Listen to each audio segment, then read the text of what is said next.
She was eating berries she knew would kill her. Eliza Harrow crouched in the ditch beside the Laramie Road, hand shaking, mouth already bitter with the poison, because starving slow was worse than dying fast.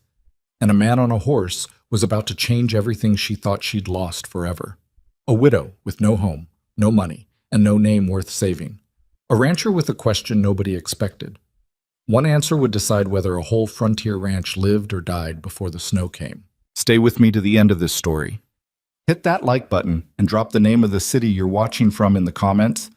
I want to see how far Eliza's story travels. The berries were called nightshade by some, and worse by others, and Eliza Harrow knew exactly what they'd do to her. She knew because her mother had taught her, back in Ohio, in a kitchen that smelled of bread and wood smoke and a life that no longer existed. Don't ever touch these, Lizzie, pretty as they are. They'll stop your heart before you finish the bowl. Eliza had been 7 years old. She'd nodded the way children nod, not understanding, only filing the warning away in the place where you keep the things grown-ups say with a certain weight in their voice. 26 years later, on her knees in a dry ditch on the road north out of Laramie, she remembered the warning, and she ate the berries anyway. Not all at once. That was the cowardly part, she thought, the part she'd be ashamed of if there were anyone left to be ashamed in front of. She picked them one at a time off the dusty stems, rolled each one between her fingers, and put it in her mouth slow, like she was deciding. As if there were a choice. As if the choice hadn't been made for her 3 weeks ago, when the bank in Cheyenne handed her a folded paper, and a man with soft hands explained very gently that the homestead was no longer hers and never had been, on account of debts she hadn't known her husband signed. The first berry was sour, and then sweet, and then sour again, and it burned a little going down. She sat back on her heels.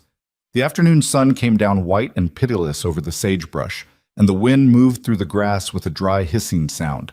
And somewhere far off, a hawk made one long, lonesome cry, and then went quiet.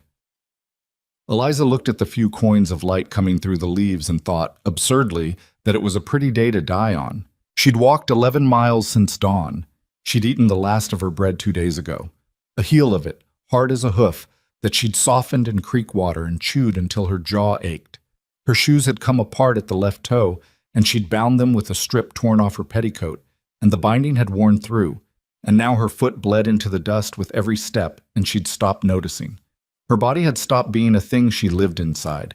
It was just a load she was hauling, and she was tired, and the berries were right there, dark and shining and easy.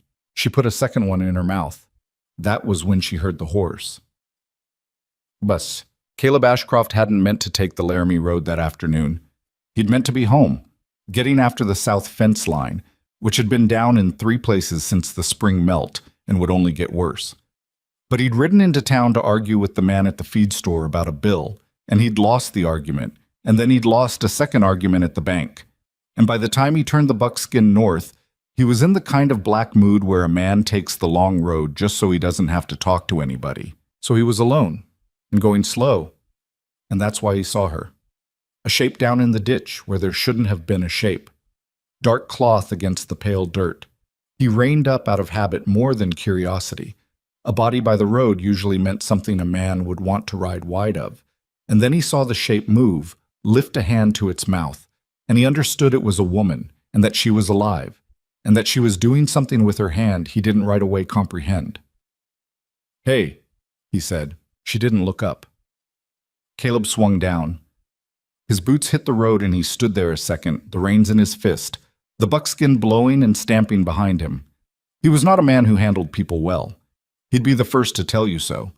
He could gentle a green colt and he could read weather off a cloud, and he could lay a straight line of fence across rough country. But people had always been a foreign language to him, one he'd given up trying to learn somewhere around the time he buried his wife. "Ma'am," he tried again, and walked closer and saw what she had in her hand. He crossed the ditch in 2 strides and knocked it out of her fingers. The berries scattered in the dust. Eliza came up off her heels with a sound that wasn't quite a scream, swinging at him, her open hand catching him across the jaw. Not hard. She didn't have hard left in her, but it surprised him, and he stepped back. "Leave me be," she said. Her voice came out cracked and small. "Leave me be. You've got no right. Lady, those'll kill you. I know what they are." She was breathing fast. Her eyes were enormous in a face gone gray and gaunt, and there was a smear of dark juice at the corner of her mouth, and Caleb felt something turn over in his chest that he didn't have a name for. I know exactly what they are. Now get back on your horse. He didn't. He stood in the ditch with the sun on his neck and looked at her. Really looked. The way he'd look at an animal to judge what was wrong with it. He saw the bound-up foot and the blood. He saw the dress that had once been good and was now ruined, the bones standing out at her wrists, the lips cracked white from thirst. He saw a woman who'd been walking a long time toward nothing. "How many'd you eat?" he said. "That's no business of how many." Something in his voice got through. She blinked. "2," she said. "Maybe 3." Caleb let out a breath. 2 or 3 might be all right. 2 or 3 might just make her sick. He'd seen a steer eat a whole stand of larkspur once and live, and he'd seen a man die from a thing you'd swear couldn't hurt a fly. So he didn't know for certain, but 2 or 3, she had a chance. "You got water?" he asked. "No." He went back across the ditch to the buckskin and pulled the canteen off the saddle and brought it to her and held it out. She looked at it like it might be a trick. "It's water," he said. "Drink it. All of it. We need it to come back up, the berries with it." She took the canteen. Her hands were shaking so bad she could barely get the stopper. And Caleb almost did it for her, but knew better and waited. And finally she got it and drank. She drank like an animal, gulping, water running down her chin and her neck. And when she'd had half of it, he said, slow down, or you'll..." She doubled over and was sick into the ditch. Caleb looked away. "Gave her that much?" The buckskin pulled at a clump of grass and the hawk cried again, way off, and the woman heaved and shuddered and finally went still, on her hands and knees in the dirt, her hair fallen loose around her face. When she could talk, she said very quietly, not looking at him, "I didn't ask you to do that. I know it. You had no right. You said..." She sat back, wiped her mouth with the back of her hand. There was a long silence, and into it the woman said, in a voice scraped down to nothing, "I haven't eaten in 2 days. I haven't got anywhere to go. There isn't anything. Do you understand? I sat down here and I thought it through, and there isn't one single thing left to me, and I made up my mind, and you came along, and you interrupted me like I was a child reaching for a hot stove." Her voice broke on the last of it. "And now I have to figure it all out again, so thank you. Thank you very much." Caleb Ashcroft had no idea what to say to that. He had buried a wife. He knew the shape of the thing she was describing, the great flat nothing that comes after a loss too big to carry, and he knew there were no words that touched it because he'd had them all tried on him at the funeral and not one had landed. So he didn't reach for words. He crouched down on his heels a few feet from her, the reins still in his hand, and he looked out at the sagebrush, and he asked her the only question that came to him. "Can you cook?"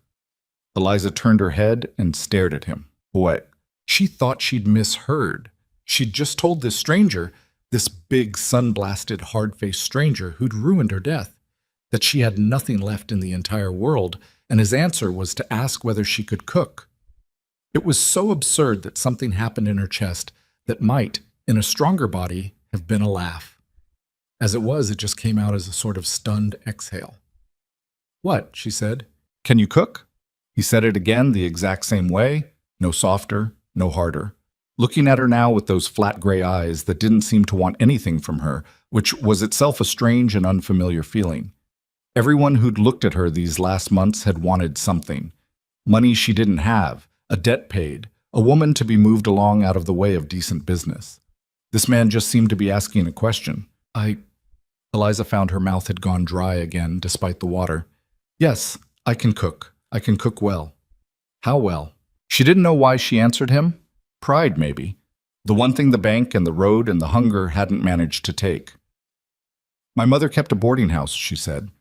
12 men at table, 3 meals a day, every day, from when I was 9 years old till I married at 19. I cooked for threshing crews. I cooked for a logging camp one winter when my husband took work in the pines, 40 men, and not one of them ever pushed back his plate. I can stretch $1 across a week and a chicken across a Sunday, and I can make a tough old hen taste like Christmas if I have to. Her chin came up. "So, yes, mister, I can cook." Caleb nodded slowly, like she'd confirmed something he'd suspected. He shifted his weight on his heels. "I run a ranch," he said. North of here, up against the Medicine Bow foothills. Cattle. I've got 9 hands and no woman to feed them, and a cook who quit on me 3 weeks ago to go dig gold in the Black Hills, which he won't find, but that's his lookout. Since then, the men have been doing for themselves, and the result is the worst food in the territory and a bunkhouse full of sour tempers, and I've lost 2 good hands over it already, because a man will put up with hard work and bad pay, but he will not put up with bad food forever. He paused. It's not soft work. It's a hot stove in summer and a cold cabin in winter, and a lot of hungry men with opinions. The pay is $20 a month, and you're bored in a room of your own off the kitchen, which is more than I ought to offer, and less than the work's worth. He stood up. His knees cracked. He held out his hand to help her, and then seemed to think better of it, and instead just stood there with his hat throwing a shadow over half his face. I'm Caleb Ashcroft, he said, and I'd be a fool to ride off and leave a cook in a ditch when I need one bad enough to dream about it. So, that's the offer. Eliza looked at his outstretched. No, he'd pulled it back. She looked at the man. She looked at the scattered berries in the dust, the ones she'd been about to use to leave the world, and she thought about how strange it was that the world had decided not to let her go quite yet, and had sent a sour-tempered cattleman with a stove that needed tending to make the argument. She did not trust it. She'd learned hard these last months what trusting got you. A friendly banker was the most dangerous thing in the West. A man with a kind offer in a lonely place was a story that ended badly for women who said yes. Why? She said. Why would you do that? For somebody you found in a ditch? For the first time, the hard face cracked, not into a smile, nothing so generous, but into something rueful and tired and almost human. Because I'm hungry, lady, Caleb Ashcroft said, and because I've sat where you're sitting, near enough, and nobody asked me a fool question that gave me something to do the next morning, so I figure I owe it forward. He turned and walked back toward the buckskin. You can ride or you can stay, but the berries will still kill you tomorrow, if that's what you want, and they cost nothing, so there's no rush on that account. The ranch is a half-day's ride, and the offer's only good while I'm pointed at it. He gathered the reins and put a boot in the stirrup. Eliza Harrow sat in the ditch a moment longer. The sun had begun its slide toward the western ridges, and the light had gone gold and long, and her foot throbbed, and her stomach was empty and aching, and somehow, impossibly, interested. The first interest it had shown in anything in days. A stove. 9 men. A kitchen. A reason to find out what the next morning looked like. She got up. It took her 3 tries, and Caleb Ashcroft watched her do it without offering to help, and she understood somehow that this was a kindness, too, that the help would have shamed her, and he knew it. I won't be any man's anything but his cook, she said. I'll have that understood before I get on that horse. Understood, Caleb said. Wouldn't have it any other way. I've got enough trouble. And I'll have a lock on my door. There's one already. The last cook was a nervous fella. Eliza walked toward the horse on her ruined feet. And if the food's good, you'll say so. I've cooked for men who treated a good meal like the weather, like it just happened, like nobody made it. I won't work for a man like that. If it's good, you'll say so, and if it's bad, you'll tell me how, and we'll get on. Caleb looked down at her from the saddle, this woman who'd been eating poison 10 minutes ago and was now negotiating terms, and something in his chest turned over again, that nameless thing. If it's good, he said, I'll say so. You have my word for whatever a stranger's word is worth to you, which I figure isn't much today. It isn't, Eliza agreed. Fair enough. He took his boot out of the stirrup and reached down. Come on. You ride, I'll walk a stretch and stretch my legs. You're lighter than you ought to be, and the buckskin won't notice you. This time she took his hand.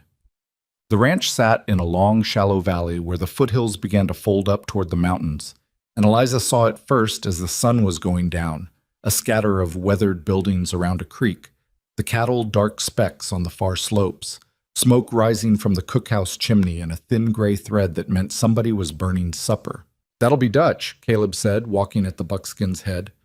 He'd walked most of the last 2 hours, talking little, and Eliza had ridden in a kind of swaying half-dream, exhausted past the point of fear, her hands knotted in the buckskin's mane. Dutch is the wrangler. He's been doing the cooking since Tom left, on account of he claimed he could, and he can't, and now nobody will let him forget it. You'll smell it before we get there. She did. Burnt beans and scorched coffee, and under it something worse. Something that might have been meat once. Her empty stomach clenched, but not in hunger. In a kind of professional offense, an instinct older than thought. Whoever this Dutch was, he'd let the fire get away from him, and he hadn't soaked the beans, and he was burning good coffee because he couldn't be bothered to watch the pot. The buildings resolved as they came down the valley. A long, low bunkhouse, a barn with a sagging roofline, corrals, a smithy, a tack shed, a ranch house bigger than the rest with a deep porch and dark windows, and the cookhouse, separate, squat, its single window glowing orange, the door propped open with a rock to let out smoke. Men began to drift out of the bunkhouse as they heard the horse. They came in twos and threes, the way working men do at the end of a day, stiff and slow and watchful, and they stood in the dust and watched Caleb Ashcroft bring home a strange woman on his horse, and nobody said a word, and the silence had a weight to it that made Eliza sit up straighter despite her exhaustion. Caleb stopped the buckskin in the middle of the yard. "This is Mrs. Harrow," he said to all of them, in a voice that did not invite discussion. "She's our new cook. She starts in the morning. You'll treat her like you'd treat your own mother if your mother could break you in half, which most of yours could, having met them." A couple of the men's mouths twitched. "Dutch, you're relieved. God knows the men'll thank you." "I said God doesn't enter into it," somebody muttered, and there was a low ripple of something that wasn't quite laughter. A short, bow-legged man with an enormous mustache stepped forward, Dutch, plainly, by the way he looked both relieved and wounded. "I'd like the record to show," he said, with great dignity, "that I never claimed to be no cook. I claimed I could make food, which I done. There's a difference, and I'll thank you all to remember it when you're praising this lady. Dutch, your beans give Pete the green apple two-step for 3 days running." "That weren't the beans. It was the beans, Dutch." This time it was laughter, real laughter, the tired, good-natured laughter of men glad of any small break in a hard day, and under cover of it Caleb helped Eliza down off the horse. Her legs nearly buckled when her feet hit the ground, and his hand closed hard around her arm and held her up, and for just a second she was leaning her whole inconsequential weight against this stranger, and then she got her feet under her and stepped back, and he let go. "You'll eat," Caleb said to her, quiet now, just for her. "Then you'll sleep. The cooking starts tomorrow, not tonight. Tonight you're a guest and you don't do a thing but get yourself back into the land of the living. Dutch, what is there that's edible?" Dutch looked pained. "There's bread," he said. "The bread come out all right, and there's the ham what I didn't get to yet." "Bread and ham, then. Mrs. Harrow." Caleb gestured toward the cookhouse. "After you." The cookhouse, when she stepped into it, was a disgrace. Eliza stood in the doorway and took it in by the light of a single guttering lamp, and a fire that had been let to roar when it should have been banked, and a kind of cold fury settled over her, pushing back the exhaustion. The big iron range was crusted black with spilled grease that had been burning on for days. The work table was a chaos of dirty pots and a sack of flour left open to the mice and a slab of bacon going soft in the heat with no cloth over it. The floor was sticky. There were dishes, she counted without meaning to. There were dishes for a dozen men piled in a wreck by the dry sink, crusted hard, drawing flies even in the cool of evening. "I know," Caleb said behind her. "I know. Tom kept it better. It's gotten away from us." Eliza didn't answer. She walked into the room, past the wreckage, to the range, and she crouched down, her bad foot complaining.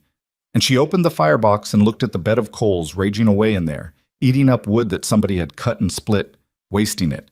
And she reached for the damper without thinking and adjusted it down, and the roar settled to a mutter. "That's better," she said, mostly to herself. "You're burning a quart a day in this thing the way it's set." Behind her, Caleb said nothing. When she stood and turned, he was watching her with an expression she couldn't read. "Sit down," she told him. "Where's the bread?" "I'll get Dutch to—" "You'll sit down. I can find a loaf of bread in a kitchen, mister, even one as far gone as this one." She was already moving, already finding the bread box, already finding it half empty with a good brown loaf inside that was, she pressed it, a day old but sound. She found a knife. She found, after some looking, a board that was clean enough, and she wiped it anyway with a corner of her ruined skirt because there wasn't a clean cloth in the place. She found the ham. She cut bread and she cut ham, And she did it fast and even, the long muscle memory of 10,000 suppers taking over. And Caleb Ashcroft sat down on the bench at the long table and watched her work. And for the first time all day, the lines around his eyes eased a little. She put the plate down in front of him. "What's this?" he said. "It's your supper. You walked half the day leading that horse so I could ride. You think I didn't notice?" She sat down across from him with a smaller portion for herself, because she knew better than to eat much on an empty stomach, knew it would make her sick, and she made herself go slow, one small bite, chew, wait. "Eat your supper, Mr. Ashcroft." He ate. So did she. Outside the door, the men had gone back to the bunkhouse, and the valley had gone blue and then dark. And a chill came in off the mountains the way it does even in summer at that altitude, and the fire muttered in the range, and the two of them sat at the long scarred table and ate bread and ham in a silence that was, against all odds, not uncomfortable. When he'd finished, he sat back and looked at her. "You set that fire right in about 4 seconds, he said. "Took me a month to learn that damper, and I still don't trust it. My mother would have boxed my ears if I'd let a range run wild like that." Eliza looked at the firebox. "Half the work of cooking is the fire. Men never understand that. They think it's the food. It's the fire. Get the fire right, and the food half cooks itself. Get it wrong, and you can't save anything." Caleb was quiet a moment, then, "What happened to you, Mrs. Harrow?" She looked up sharp. "You don't have to say," he added. I'm not asking to pry. A woman like you doesn't end up where I found you for no reason. And if there's a man coming after you, or a debt, or trouble that's going to ride up my road some morning, I'd rather know it now." She considered him across the table. The lamp flame stood up straight and threw both their shadows huge against the dirty walls. She found, to her own surprise, that she wanted to tell him, or not wanted exactly, but felt the words pressing, the way a wound presses when it's been closed too long over something that should have come out. "My husband died," she said. "Joseph, in the spring. We had a homestead down past Cheyenne, good land. We'd worked it 4 years and we were near to proving up, near to owning it free and clear." She turned the heel of bread over in her fingers. "He took a chill in the wet and it went to his lungs, and in 9 days he was dead. And I buried him myself because the nearest neighbor was 6 miles off and his wife was about to be confined and he couldn't leave her. I dug the grave myself. It took 2 days. The ground was still half frozen." "I'm sorry," Caleb said. He said it plain, no flourish, and she believed him. "Then the bank came." Her voice went flat and hard. "Turned out Joseph had borrowed against the land, to buy seed and a team, and then to buy more seed when the first crop failed. And he never told me, because he was a proud man and he was sure he'd have it paid before it mattered. And then he was dead and it mattered very much. The note came due and I couldn't pay it, and the bank took the homestead. Everything, the house, the team, the few head we had, the furniture. They sold my mother's table out from under me to a man in town. And there was a paper that said it was all legal, all proper, and a man with soft white hands explained to me very kindly that I should have read what I signed." She set the bread down. "I never signed anything, but it didn't matter. The paper said I had, and who's going to take a widow's word over a bank's?" The cookhouse was very quiet. "So I walked," Eliza said. "I had a sister in Montana, or I thought I did. Turned out she'd moved on and nobody knew where. So that was a road that ended in a strange town with nothing at the end of it. And I walked some more. And I sold what I had, which wasn't much, and I ate what I could, which got to be less and less. And then I was on the Laramie Road eating poison, and then you came along and asked me a fool question." She looked up at him. "That's the whole of it, Mr. Ashcroft. There's no man coming after me. There's no trouble going to ride up your road. There's just me, and I'm a good cook, and I'd be obliged for the work, and I'm too tired to lie to you about any of it tonight. So you've got the truth, all of it, for free." Caleb Ashcroft looked at her across the table for a long moment. "My wife died 4 years ago," he said finally. "Sarah. Fever, the same one that took half the valley that winter. We didn't have children. We'd wanted them. It hadn't come, and then it never would." He turned his coffee cup slowly on the table without drinking from it. "After she went, I didn't know what to do with myself, so I worked. That's all I've done for 4 years, Mrs. Harrow. I've worked this ranch like a man trying to outrun something, and I've watched it slide anyhow, because a ranch is too big for one man's grief to hold up, and I've got debts of my own coming due, and a hard winter could finish me. And most nights I can't see how it doesn't. He set the cup down.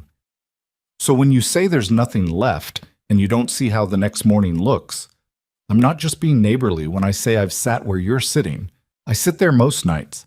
I just haven't found my poison berry bush yet. It was, Eliza would think later, the strangest first conversation she'd ever had with anyone. Two ruined people in a filthy kitchen, trading their worst losses across a scarred table by lamplight, not for comfort, because there wasn't any, but just to set the truth down on the wood between them and look at it. Well, she said at last, I can't fix your debts, but I can fix this kitchen, and I can put food in 9 men that'll make them work harder and stay longer and stop quitting on you, and that's not nothing, Mr. Ashcroft. That's not nothing at all. Something moved behind his eyes. Not hope, exactly. He didn't look like a man who let himself have hope, but something close to it, something that had been a long time dark and was now considering the possibility of light. No, he said. I don't suppose it is. Well, he showed her the room off the kitchen. Small, plain, a rope bed with a corn-husk tick and a single window, and, true to his word, a lock on the inside of the door. And he set a lamp on the sill and stood awkwardly in the doorway a moment. There's water in the barrel by the door, he said. I'll have Dutch bring you up some hot in the morning so you can wash proper. And I'll have him find you a pair of his wife's old boots. Dutch had a wife. She passed. He keeps her things. I don't ask why. They'll be too big, but they're better than what you've got, till we can get to town. He looked at her bound, bloody foot and looked away. There's salve in the cabinet for that. The men use it on the horses, but it'll do for a person. Thank you, Eliza said. Don't thank me till you've cooked on that range a week and decided whether you forgive me for the ditch. He put his hat on. Breakfast is at 5. The men'll be at that table at 5 sharp whether there's food or not, and if there isn't, they'll let you know about it. I'd say I'm sorry for that, but you'd see through it. They're good men mostly, hungry and rough, and they'll test you, and you'll have to give it back to them. But they're good men, and once you've fed them right, they'll walk through fire for you. I've seen it happen. Tom had them eating out of his hand inside a month. 5 o'clock, Eliza said. I'll be ready. He nodded and turned to go, and then stopped, half in the dark of the kitchen. Mrs. Harrow. Mr. Ashcroft. I'm glad I took the long road today, he said. And then, before she could answer, he was gone, his boots loud on the kitchen floor, and then quiet in the yard, and she heard the buckskin nicker as he led it away to the barn. Eliza shut the door. She turned the lock. She sat down on the edge of the rope bed in the small plain room, in the lamplight, and she put her face in her hands. She did not cry. She had thought she would, the way the day had gone, but the tears didn't come. She was past them, dried out, scoured clean. Instead, she sat very still and let the strangeness of being alive wash over her. This morning, she'd been a dead woman walking. Tonight, she had a room with a lock and a job at 5 o'clock, and a bed she didn't have to share with the road. It made no sense. It was too much and too sudden, and she didn't trust a foot of it. And yet, there was a kitchen out there. A disgraceful, filthy, run-into-the-ground kitchen with a good range under the grime and a sound chimney and a sack of flour she could save if she covered it tonight before the mice finished it. There was bread to make before 5 and beans to soak right now, this minute, if she meant to do them properly, and coffee to grind, and that range to scrub down to the iron, and Eliza Harrow lowered her hands. She looked at the door. She'd told the man she was too tired to do anything tonight. She'd meant it. Every bone in her body was meant for sleep. But there was a sack of flour out there about to be lost, and there were beans that needed 8 hours soaking if they were going to be fit to eat at noon. And she looked at the dark window. She had maybe 6 hours till 5 o'clock. Oh, for heaven's sake, she said out loud to the empty room, and she got up. She found, in the cabinet, the horse salve, and she unwound the filthy binding from her foot and washed the cut clean with water from the barrel, gritting her teeth, and she smeared the salve on thick and bound it again with a strip torn off the cleanest thing she owned, and she put on, gingerly, the dead woman's boots that Dutch had left outside her door without a word. Too big, just as Caleb had said, but they held her foot like cupped hands and didn't rub the wound. And then Eliza Harrow walked back out into the ruined kitchen. She built the fire up, properly this time, the damper set right, a clean hot flame and not a wasteful roar. She put water on to heat. She found the bean crock under a mountain of dirty pots, and she scrubbed it and filled it and picked over the beans by lamplight, throwing out the stones and the bad ones, and she set them to soak. She covered the flour, she covered the bacon. She found a rag that would do, and she started in on the range itself, scrubbing the burnt grease off the iron, working by feel and by lamplight, her bad foot up on the rung of a stool to keep the weight off it. And she worked. She didn't think about the bank. She didn't think about Joseph in the half-frozen ground, or the homestead, or the long empty road, or the dark berries shining on the stem. There wasn't room. There was only the work, the next pot, the next handful of beans, the next square inch of iron coming clean under her rag, and the work filled her up the way it always had, the way it had since she was 9 years old in her mother's kitchen, the only medicine she'd ever fully trusted. Around 2 in the morning, she sat down on the stool to rest her foot, just for a minute, and she looked at what she'd done. The range gleamed dully in the lamplight, black iron instead of black grease. The work table was clear and wiped. The beans soaked in their crock. The flour was safe. It was a long way yet from clean, a long way from the kitchen she'd make of this place, given time. But it was a kitchen now, a place where a person could cook, and she'd made it so with her own 2 hands in the middle of the night on the same day she'd meant to die. The strangeness of that caught up to her all at once, and she let out a breath that was almost a laugh and almost a sob, and was, in the end, neither, just the sound of a person who's come a very long way in a single day and isn't sure yet whether she's glad of it. 5 o'clock, she said to the dark kitchen. We'll see what you're made of, Mr. Ashcroft's men. We'll just see. She didn't mean to fall asleep on the stool, but she did, her head down on her folded arms on the clean work table, and she woke with a start to a gray square of window and the sound of boots in the yard and men's voices, low and grumbling, and the realization, cold in her stomach, that it was nearly 5 and she had cleaned the kitchen, but she had not actually made anything. There was no breakfast. There were 9 hungry men about to come through that door, and there was nothing on the range but a crock of beans that wouldn't be ready till noon. For 1 second, Eliza Harrow knew pure panic. Then the 10,000 suppers took over. She was up off the stool before she'd finished thinking, and her hands were moving, flour into the big bowl, the good clean flour she'd saved, and the salt. And she had a fire already laid in the range from the night before, and she pulled the damper and blew the coals to life, and fed them kindling, fast, and the flame caught. Biscuits. You could make biscuits faster than a man could pull his boots on if you knew how, and Eliza knew how, had known how since she was tall enough to reach the table. Lard from the can. She'd found it last night, a good clean can of lard, She'd found it, cut into the flour fast with 2 knives. The buttermilk was a problem, there wasn't any, but there was sour milk in the crock that Dutch had let go, and that was even better for biscuits. And she poured it in and worked it quick, and turned the dough out onto the floured table and patted it and cut it with the mouth of a tin cup because she couldn't find a biscuit cutter. And she had a pan of biscuits in the oven before the first man's hand touched the door. She had bacon in the big skillet, a whole side of it sliced thick and laid down to fry, the smell of it filling the kitchen and rolling out the open door into the gray dawn yard. She had the big coffee pot on, the good coffee she'd ground last night, and she had a second skillet going with the grease from the bacon, and she was cracking eggs into it. There were eggs, a basket of them. The hens were laying, and nobody had been using them. She was cracking eggs 2 at a time, 1 in each hand, the way her mother had taught her, when the cookhouse door swung open and the first ranch hand stuck his head in. He was a young one, raw-boned, with a cowlick that wouldn't lie down, and he opened his mouth to say something, probably something rough, a test, the way Caleb had warned her. And then he smelled the bacon and the coffee and the biscuits browning in the oven, and whatever he'd meant to say died on his lips, and his face did something complicated. Well, he managed. Hell. Sit down, Eliza said, not turning from the stove.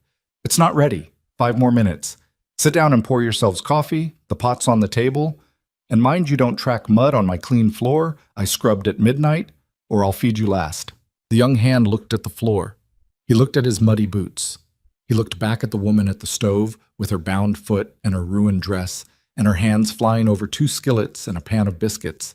This stranger who'd ridden in last night more dead than alive, and had somehow, between then and now, turned the worst kitchen in the territory into a place that smelled like a man's own mother's house on a Sunday morning. He sat down.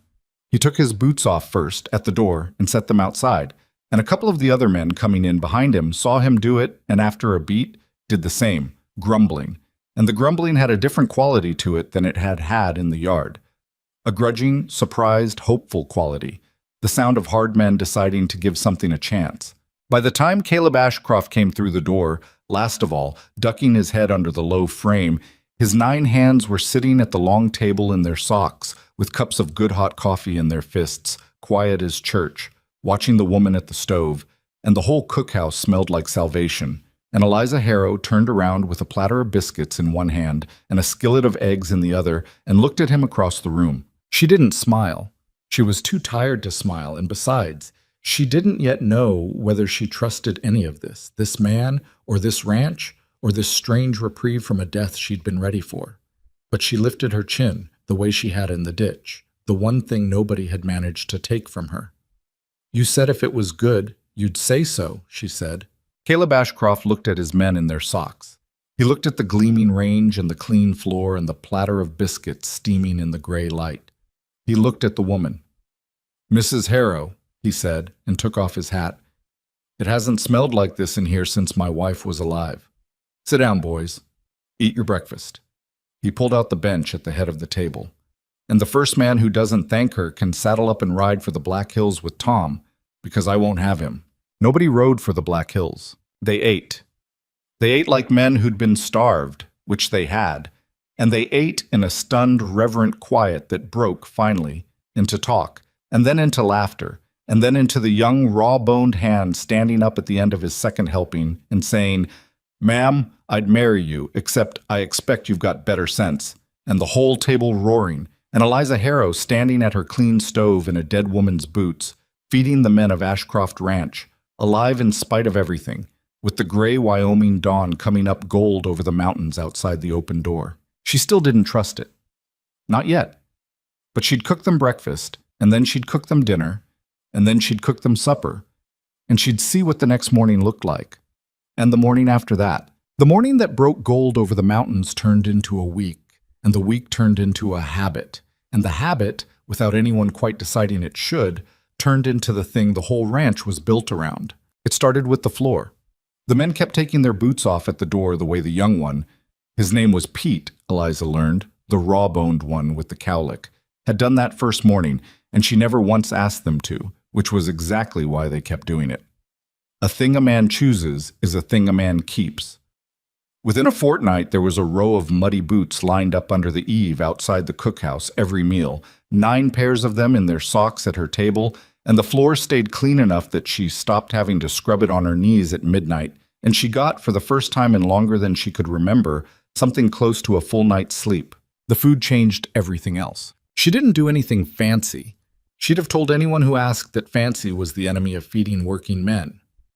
That what a man wanted at the end of 14 hours in the saddle was not a thing he couldn't pronounce, but a thing he recognized, made right.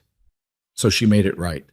The biscuits came out of that oven every morning light and high, and there was always gravy, and the bacon was crisp and not burnt, and the coffee was strong without being bitter because she watched the pot. She soaked the beans the night before, every night, and she cooked them slow with a hunk of salt pork and an onion, and they came to the table soft and whole instead of the scorched gravel Dutch had been serving. She found, behind the smokehouse, a kitchen garden gone to weeds that Caleb's wife had planted, and nobody had touched in 4 years.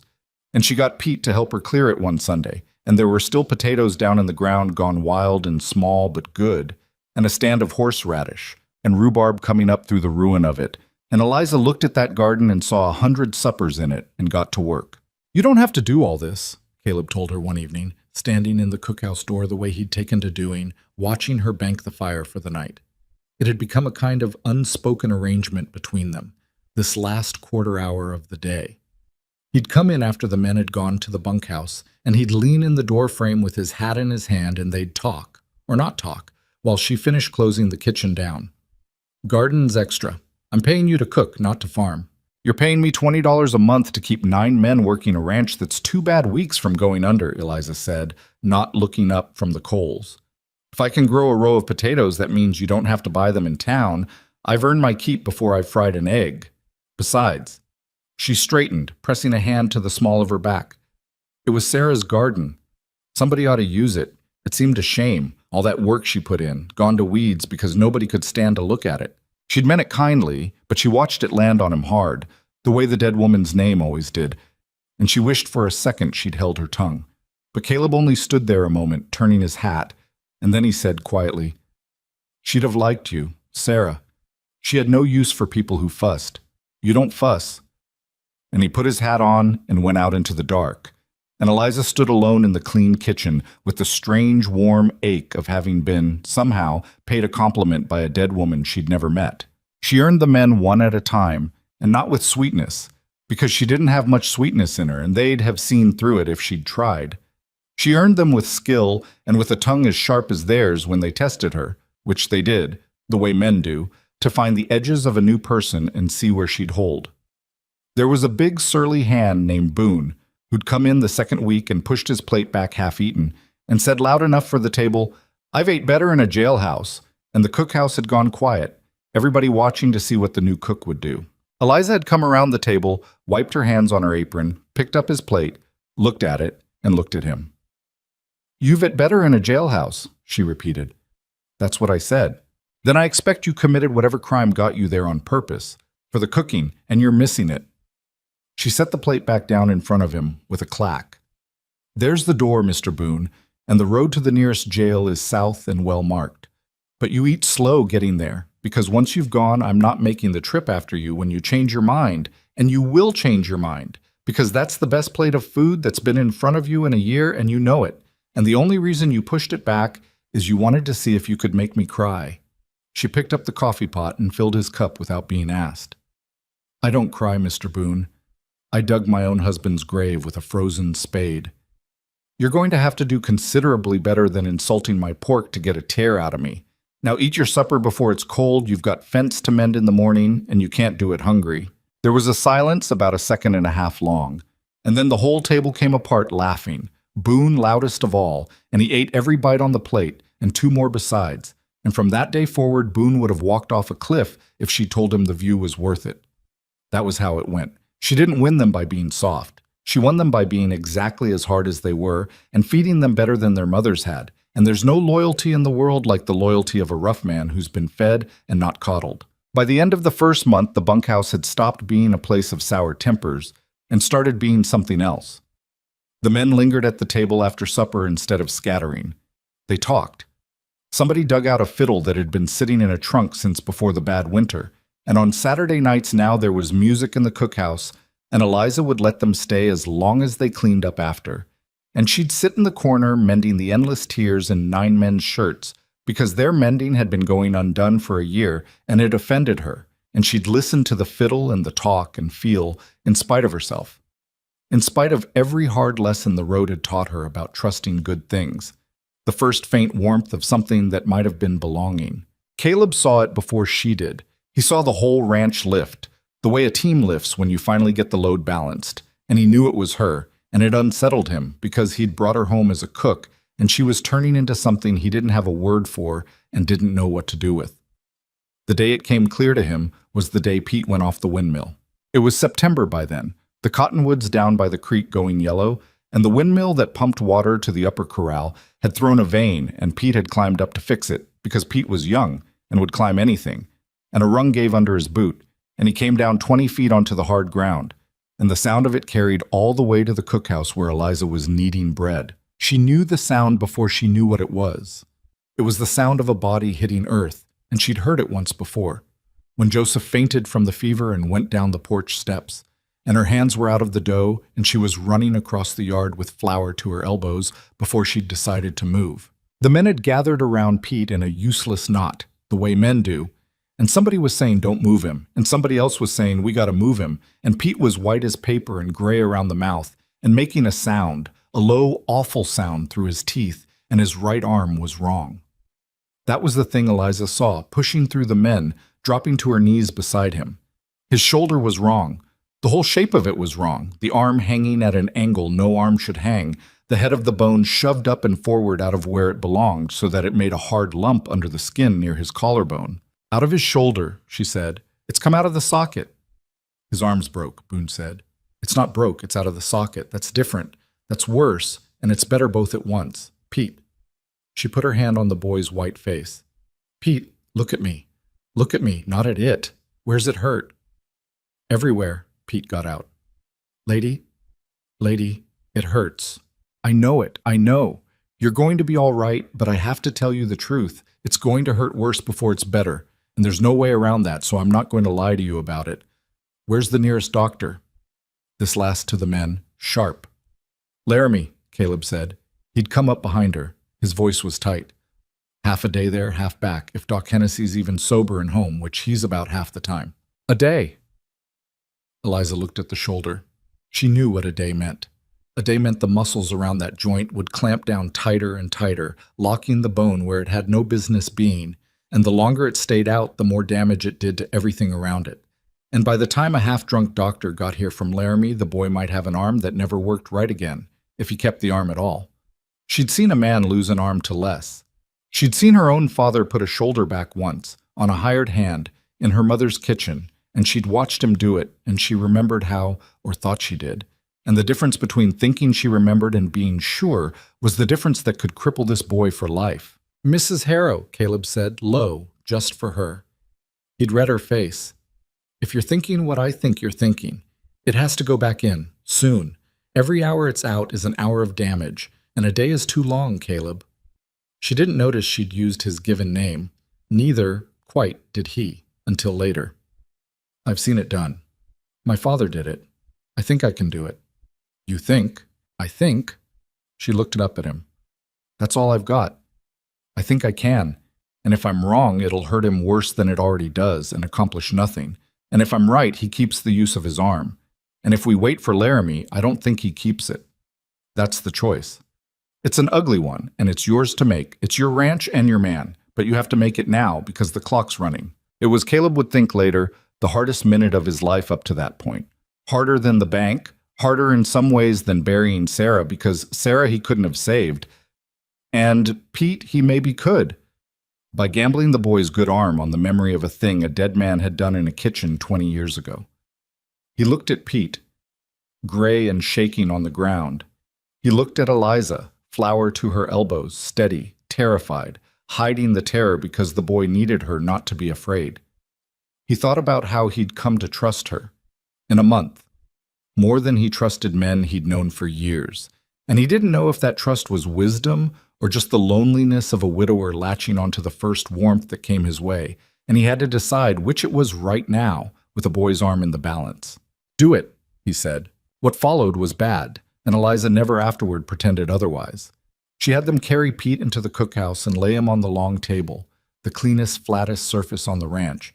And she had Boone and Caleb hold him, one at the chest, one bracing the body, and she gave Pete a folded leather glove to bite on because there was nothing else, and the boy was past the point where whiskey would have helped, even if she'd wanted to wait for it to work.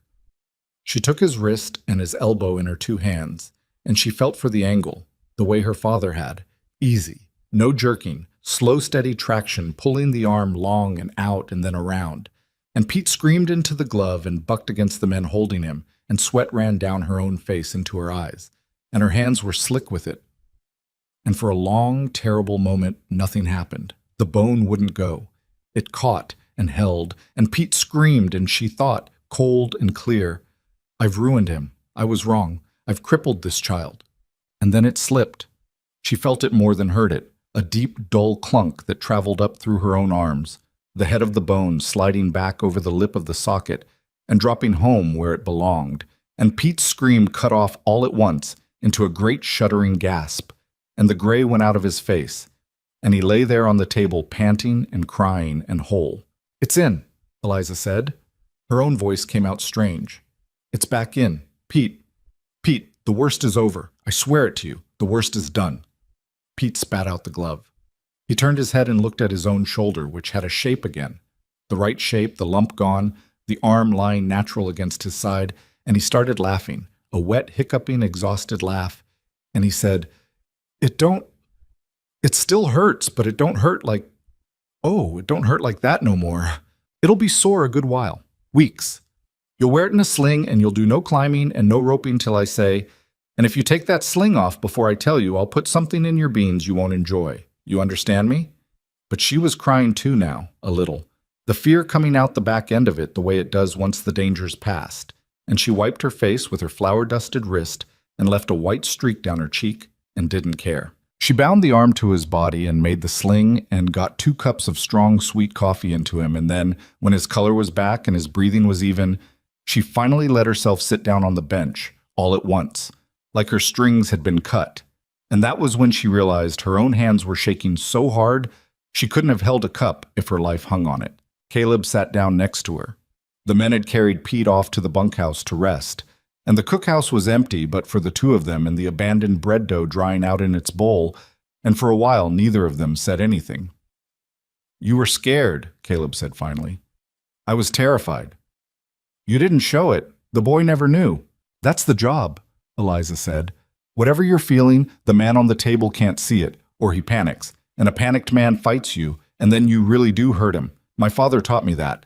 You hold your face still, and you keep your hands gentle, and you let yourself shake later, in private, when it's done." She looked down at her shaking hands. "I'm shaking now, so I expect this is the later." Caleb did a thing he had never done. He reached over and put his big hand over both of hers where they trembled in her lap, and he held them still. And he didn't say anything, and Eliza didn't pull away, and the 2 of them sat there at the long table in the empty cookhouse while the light went long and gold through the window, his hand over hers. Both of them not looking at it, not naming it, just letting it be what it was for as long as it lasted. Which wasn't long, a minute, maybe 2, before she gently slid her hands free and stood up and said, the bread was ruined and she'd have to start fresh, and the men would want supper regardless of how the day had gone. But it had happened. They both knew it had happened. The story of it got around. That was the thing about a valley like that one. It was empty as the moon. You could ride a day without seeing a soul, and yet somehow everything anybody did was known to everyone inside a week, carried on the wind or in the saddlebags of men passing through. The story of the cook at Ashcroft's who'd put a hand's shoulder back in on the kitchen table and saved his arm traveled the way good stories travel, getting bigger as it went, so that by the time it came back around to Eliza's own ears, months later from a peddler passing through, she'd apparently set a compound fracture and delivered a breech calf, and talked a man out of dying of pneumonia by sheer force of will, none of which she'd done, but she'd stopped trying to correct it because there was no catching a story once it had the bit in its teeth. What was true was that people started coming. Not many, not at first. A homesteader's wife from down the valley who'd heard the cook at Ashcroft's knew things, come to ask about her own child's croup. A cowhand from the 3 Bar with a cut gone bad that the men there had been ignoring till it nearly took his hand, and Eliza cleaned it and packed it with a poultice, and it healed. She wasn't a doctor, and she said so to everyone, flat, every time. I'm a cook, and I know what my mother knew and my father knew, and that's all. You want a doctor, you go to Laramie.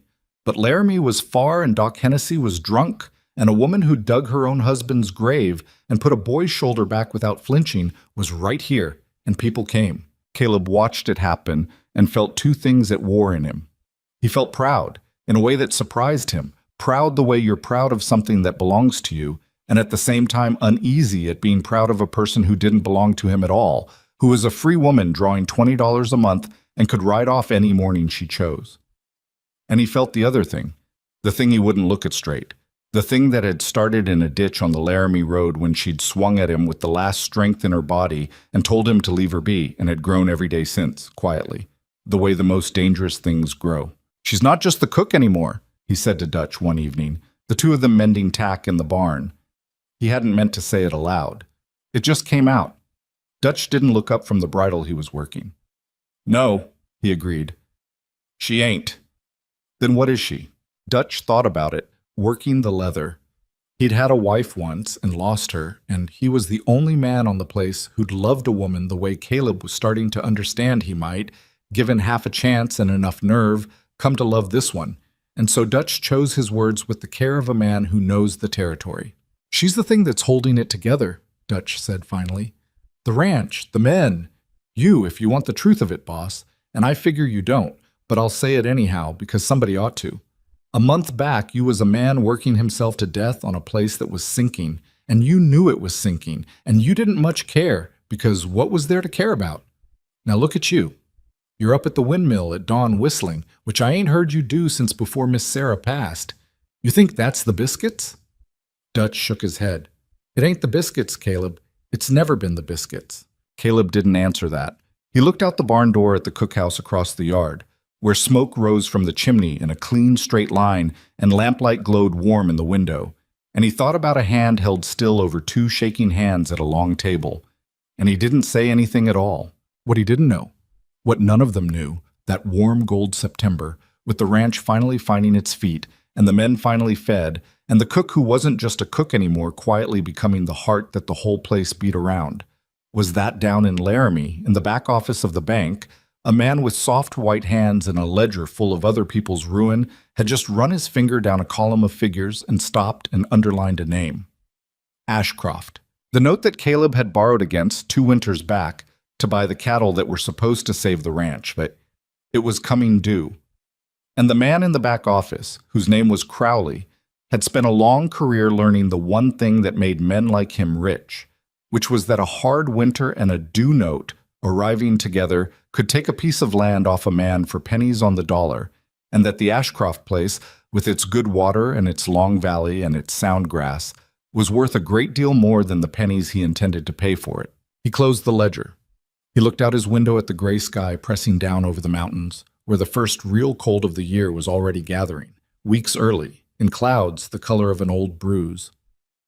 "Be a hard one this year, I think," Crowley said, to no one. And he smiled, because for him a hard winter was the best news in the world. And he had a long memory for which ranches were just one bad season from belonging to him. If you or someone you know is having a difficult time, free support is available. Find resources. The cold came 3 weeks early, and it came mean. Eliza woke one morning in late October to a sky the color of a bad bruise pressing down on the valley so low she felt she could reach up through the cookhouse window and put her fist into it. The cottonwoods had gone bare overnight, stripped by a wind that came off the mountains with a sound like tearing cloth, and the thermometer nailed to the cookhouse door read 12 degrees at 5 in the morning, which was not October weather. That was January weather. That was the kind of cold that found the gaps in things. The gap between a coat collar and a man's neck. The gap in a barn wall where the chinking had gone soft. The gap between a rancher's due date and his ability to pay. Eliza stood in the doorway with her arms crossed over her chest and looked at the sky and felt in her bones that they were in trouble. The specific, slow-building trouble that doesn't announce itself all at once, but arrives the way a flood does, an inch at a time, until you look down and the water is at your waist and the door is too far away. She went inside and built the fire high and put every pot she had on the range, because cold men are useless men, and useful men start with a hot breakfast. And that was the only thing she could do about the sky right then. By the first week of November, the snow had come and gone twice and come back to stay. The second storm dropped 2 feet in a single night, and the men spent 3 days just getting to the cattle on the North Range, riding through drifts that came to the horses' chests, and 2 of the weaker yearlings were dead in the snow when they got there, frozen where they'd stood, which was $200 Caleb didn't have gone in a night. The creek froze at both banks, and the men had to chop a hole in the ice every morning so the horses could drink, and the wind got under the barn door and couldn't be kept out no matter what they stuffed in the gap. Pete's shoulder, still healing, ached so bad in the cold that he could barely pull on his coat, and Eliza made him a poultice that smelled like something a horse would object to, and it helped some, but some wasn't enough. Caleb stopped sleeping. That was the first sign, and Eliza noticed it before the men did, because she was up at 4 every morning, and he was already in the barn by the time the cookhouse lamp was lit, which meant he'd been up before 4, which meant he hadn't been to bed at all.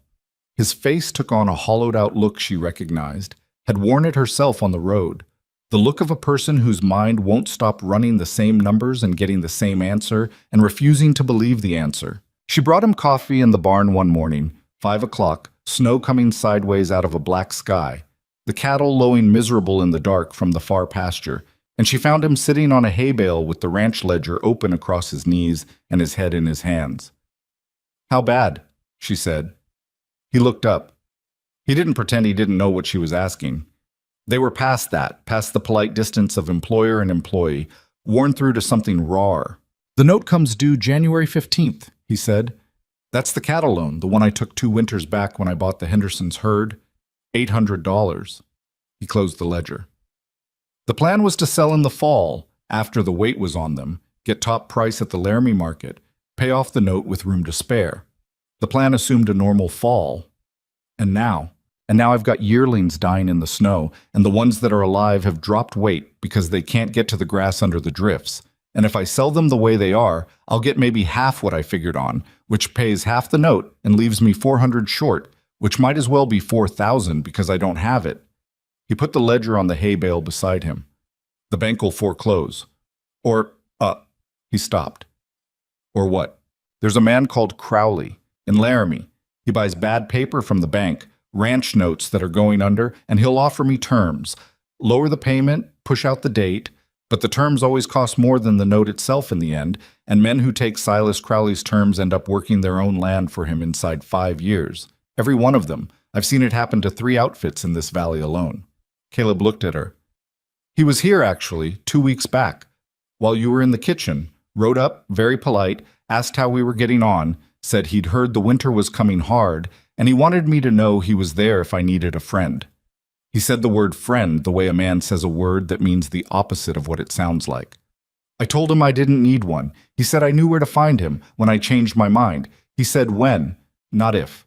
Eliza stood in the barn with the coffee going cold in her own hand and thought about a man with soft white hands and a ledger, and how the world seemed to contain a whole species of such men, patient as spiders, who did nothing but wait for other people's bad winters to arrive. "Can I see the ledger?" she said. Caleb blinked. "What?" "The ledger, the ranch accounts. Can I see them?"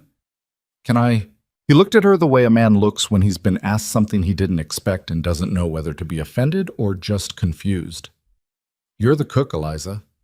"I know what I am. Can I see the ledger?" He handed it over. She took it and the coffee both and went back to the cookhouse and sat down at the clean table in the lamplight, and she opened it and began to read. She was not, as she'd said, a bookkeeper. She had no formal education past the reading and figuring her mother had insisted on, the boarding house arithmetic that was all adding and subtracting and making columns tell the truth. But she had spent 2 months in this kitchen watching how a ranch breathed, what it ate, what it drank, what it bled money on, and where it held. And she had her mother's eye for a column of figures the way some people have an ear for music, the ability to feel where it was off before she could say exactly why. She sat with the ledger for 3 hours, long past the breakfast rush, letting Boone handle the dishes because she needed her hands free to trace lines with her finger and her mind free to hold numbers against each other. She filled 3 sheets of paper with her own figures, checking against Caleb's, correcting her arithmetic twice and his once. And slowly, the way a shape emerges from fog when you've been staring long enough, something appeared that she hadn't been looking for and he hadn't seen. The cattle. Not all of them together, that was the mistake. Selling the whole herd at once, late in the season, when the weight was down and the market was glutted with other ranchers doing exactly the same thing for exactly the same desperate reasons. But the ledger showed something else.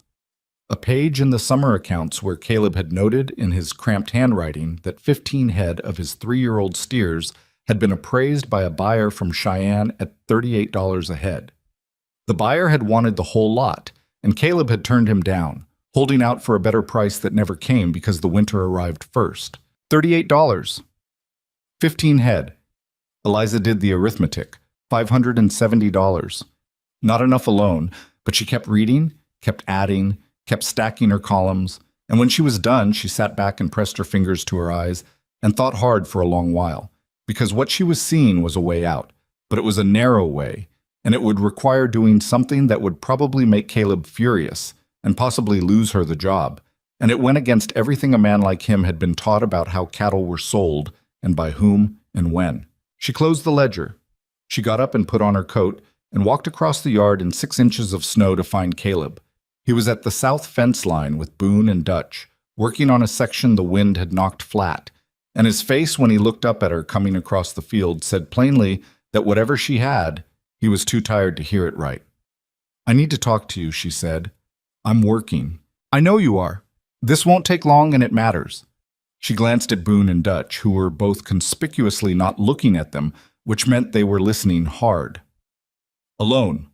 Caleb handed his wire stretcher to Dutch without a word, and walked with Eliza 20 paces off along the fence line, out of earshot. The wind cut between them, lifting the hair off her forehead. She'd forgotten her hat. She didn't care. Those 15 steers, she said. The 3-year-olds, the ones the buyer from Cheyenne offered 38 on. What about them? Are they still in good condition, compared to the rest? Caleb thought about it, rubbing his jaw. Better than most. They're older. They've got more to lose before it shows. And I had them on the south pasture where the grass stayed a little longer under the snow. Why? Because they're the best cattle you have right now. And they're only going to get worse the longer they stand in that snow. She held his eyes. You need to sell them this week, before they lose another pound. Get those 15 head to Laramie now, and you'll clear 550, maybe 570, depending what the market does. I worked it out 3 different ways, and the number's the same every time. That's not the whole note, but it's most of it, and there are 3 or 4 other things in those accounts that can cover the gap. She pressed on before he could speak. The blacksmith's bill in Cheyenne that you've been paying in installments, if you settle it all at once, right now, he'll take it at a discount. That's what the note at the bottom of the July page means. That's what full settlement considered means in a bill. There's probably $30 in that, maybe more. And the lease on the north grazing, Eliza. He said it flat, not angry, just stopping her. It's November. You don't sell cattle in November. You sell in September. Everyone knows. Everyone is going broke selling in September, she said. Every rancher in this valley held their cattle for the fall market, and the fall market got buried under 2 feet of snow, and now they're all going to sell the same thin, sorry cattle at the same thin, sorry price in December and January. And that's exactly what Crowley is counting on, Caleb. He's counting on you doing what every other man does. He planned for it. He rode up here and told you he was planning for it. A long silence. The wind moved through the fence wire with a low, keen sound, and the snow shifted in little dry clouds across the hard ground.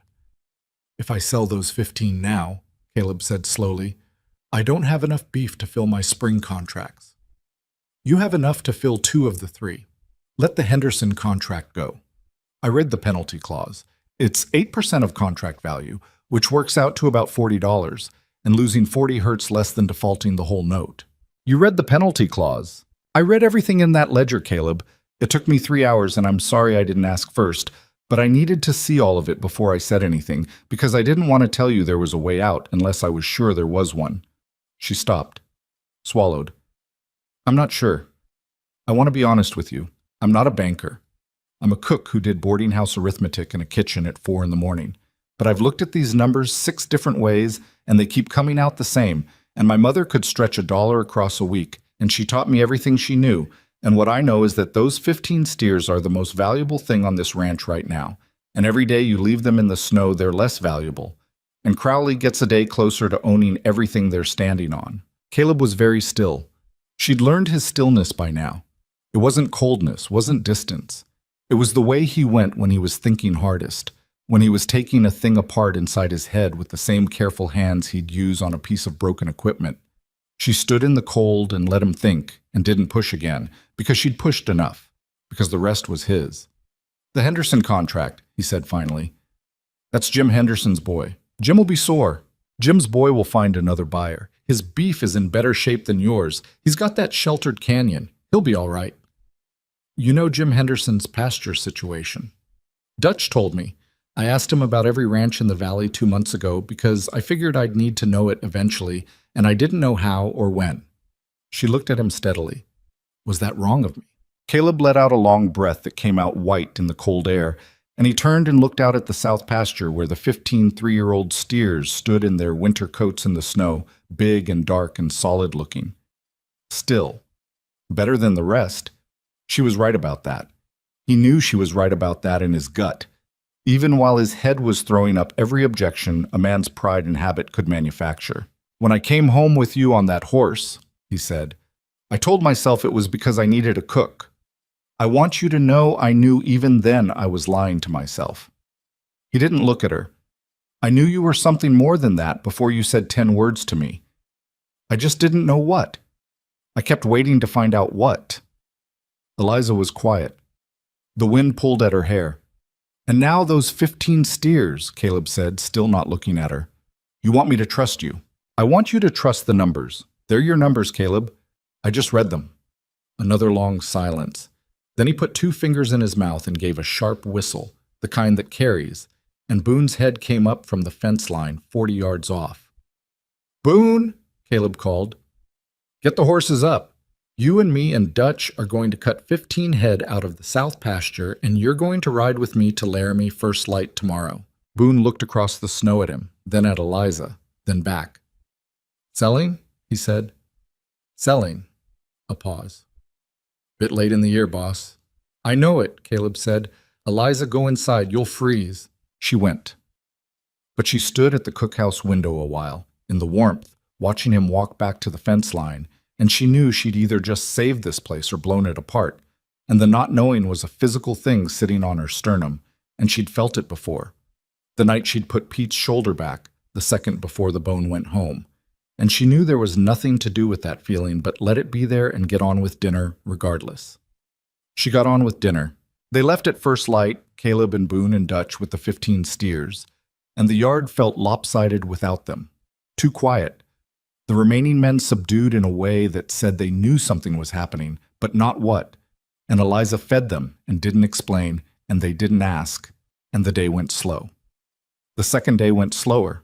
On the evening of the third day, she was cutting potatoes at the work table when she heard the horses, and she set the knife down and wiped her hands and went to the door. And there they were coming down the valley in the early dark.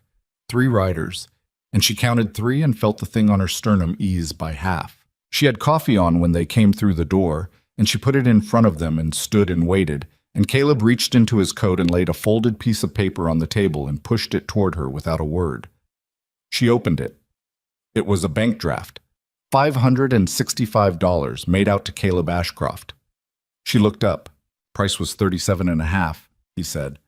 Buyer tried for $36, and I told him Eliza Harrow had worked out what they were worth, and if he wanted to argue with her, he could ride up to the ranch and do it. He picked up his coffee. He paid $37.50. Dutch made a sound that was half laugh and half cough, and turned away to hide his face. Boone said, "I'd like to see the man that'd argue with Mrs. Harrow over $1.50. The draft was enough, plus the blacksmith settlement and 2 other smaller things Eliza had flagged, to meet the January note. But she knew, and Caleb knew, and she suspected Crowley knew before they did, that meeting the note was not the same as being safe, and there were miles yet to go before this winter could be called survived, rather than just weathered so far. It was 2 weeks after the cattle drive that Silas Crowley rode up the Ashcroft Road for the second time. Eliza saw him from the cookhouse window. A neat man on a gray horse, well-dressed for the weather, moving with the unhurried ease of someone who isn't worried about arriving because he's sure of his welcome wherever he goes. He had a soft, round face and a good coat, and the look of a man who'd spent his whole adult life indoors while other people stood in the cold. She'd seen the type before. She'd signed papers in front of the type. She took off her apron. She went out through the kitchen into the main house, which she'd never done uninvited, and found Caleb in the front room looking out the window at the man on the gray horse. "I'll stay," she said, "if you'll have me." Caleb turned. He looked at her, reading something in her face. "He's not coming to negotiate," she said. "He's coming to count the bodies. Men like him don't knock on a door when they think the door is still locked. He knows something, or thinks he does, and he's here to find out if he's right." "You need me to stay." Caleb said, "It's not your fight." "It became my fight the morning I opened that ledger. You want me there or not?" He studied her face for another second. Then he said, "Stay," and turned back to the window. Crowley came in, and he was exactly as Eliza had expected him, which is to say he was warm and reasonable and had a smile that never quite reached his eyes. He accepted coffee, which she poured and didn't drink herself, and he sat in the good chair by the stove and he talked about the weather, which was bad, and the cattle market, which was worse, and he expressed his genuine personal concern for the hardships facing honest cattlemen in a season like this one. He said the word honest the way a card cheat says it. "I've heard you've had some losses," he said to Caleb, at the point in the conversation where they all knew the real conversation was beginning. "The early snow, terrible thing. I've heard you've had to make some hard choices." "All ranches make hard choices in a hard season," Caleb said. He was sitting with his forearms on his knees, hat off, face even. He was better at this than Eliza had expected. "Of course." Crowley's smile turned sympathetic. "And the note, coming due in January. That's a pressure a man could do without, on top of everything else. I want you to know, Caleb. May I call you Caleb? I want you to know that it's not the bank's intention to make this harder than it needs to be. We're neighbors, after all. This valley works because the people in it look out for each other. The note will be paid, Caleb said, in full, by the 15th. Crowley didn't change his expression, but something behind his eyes shifted.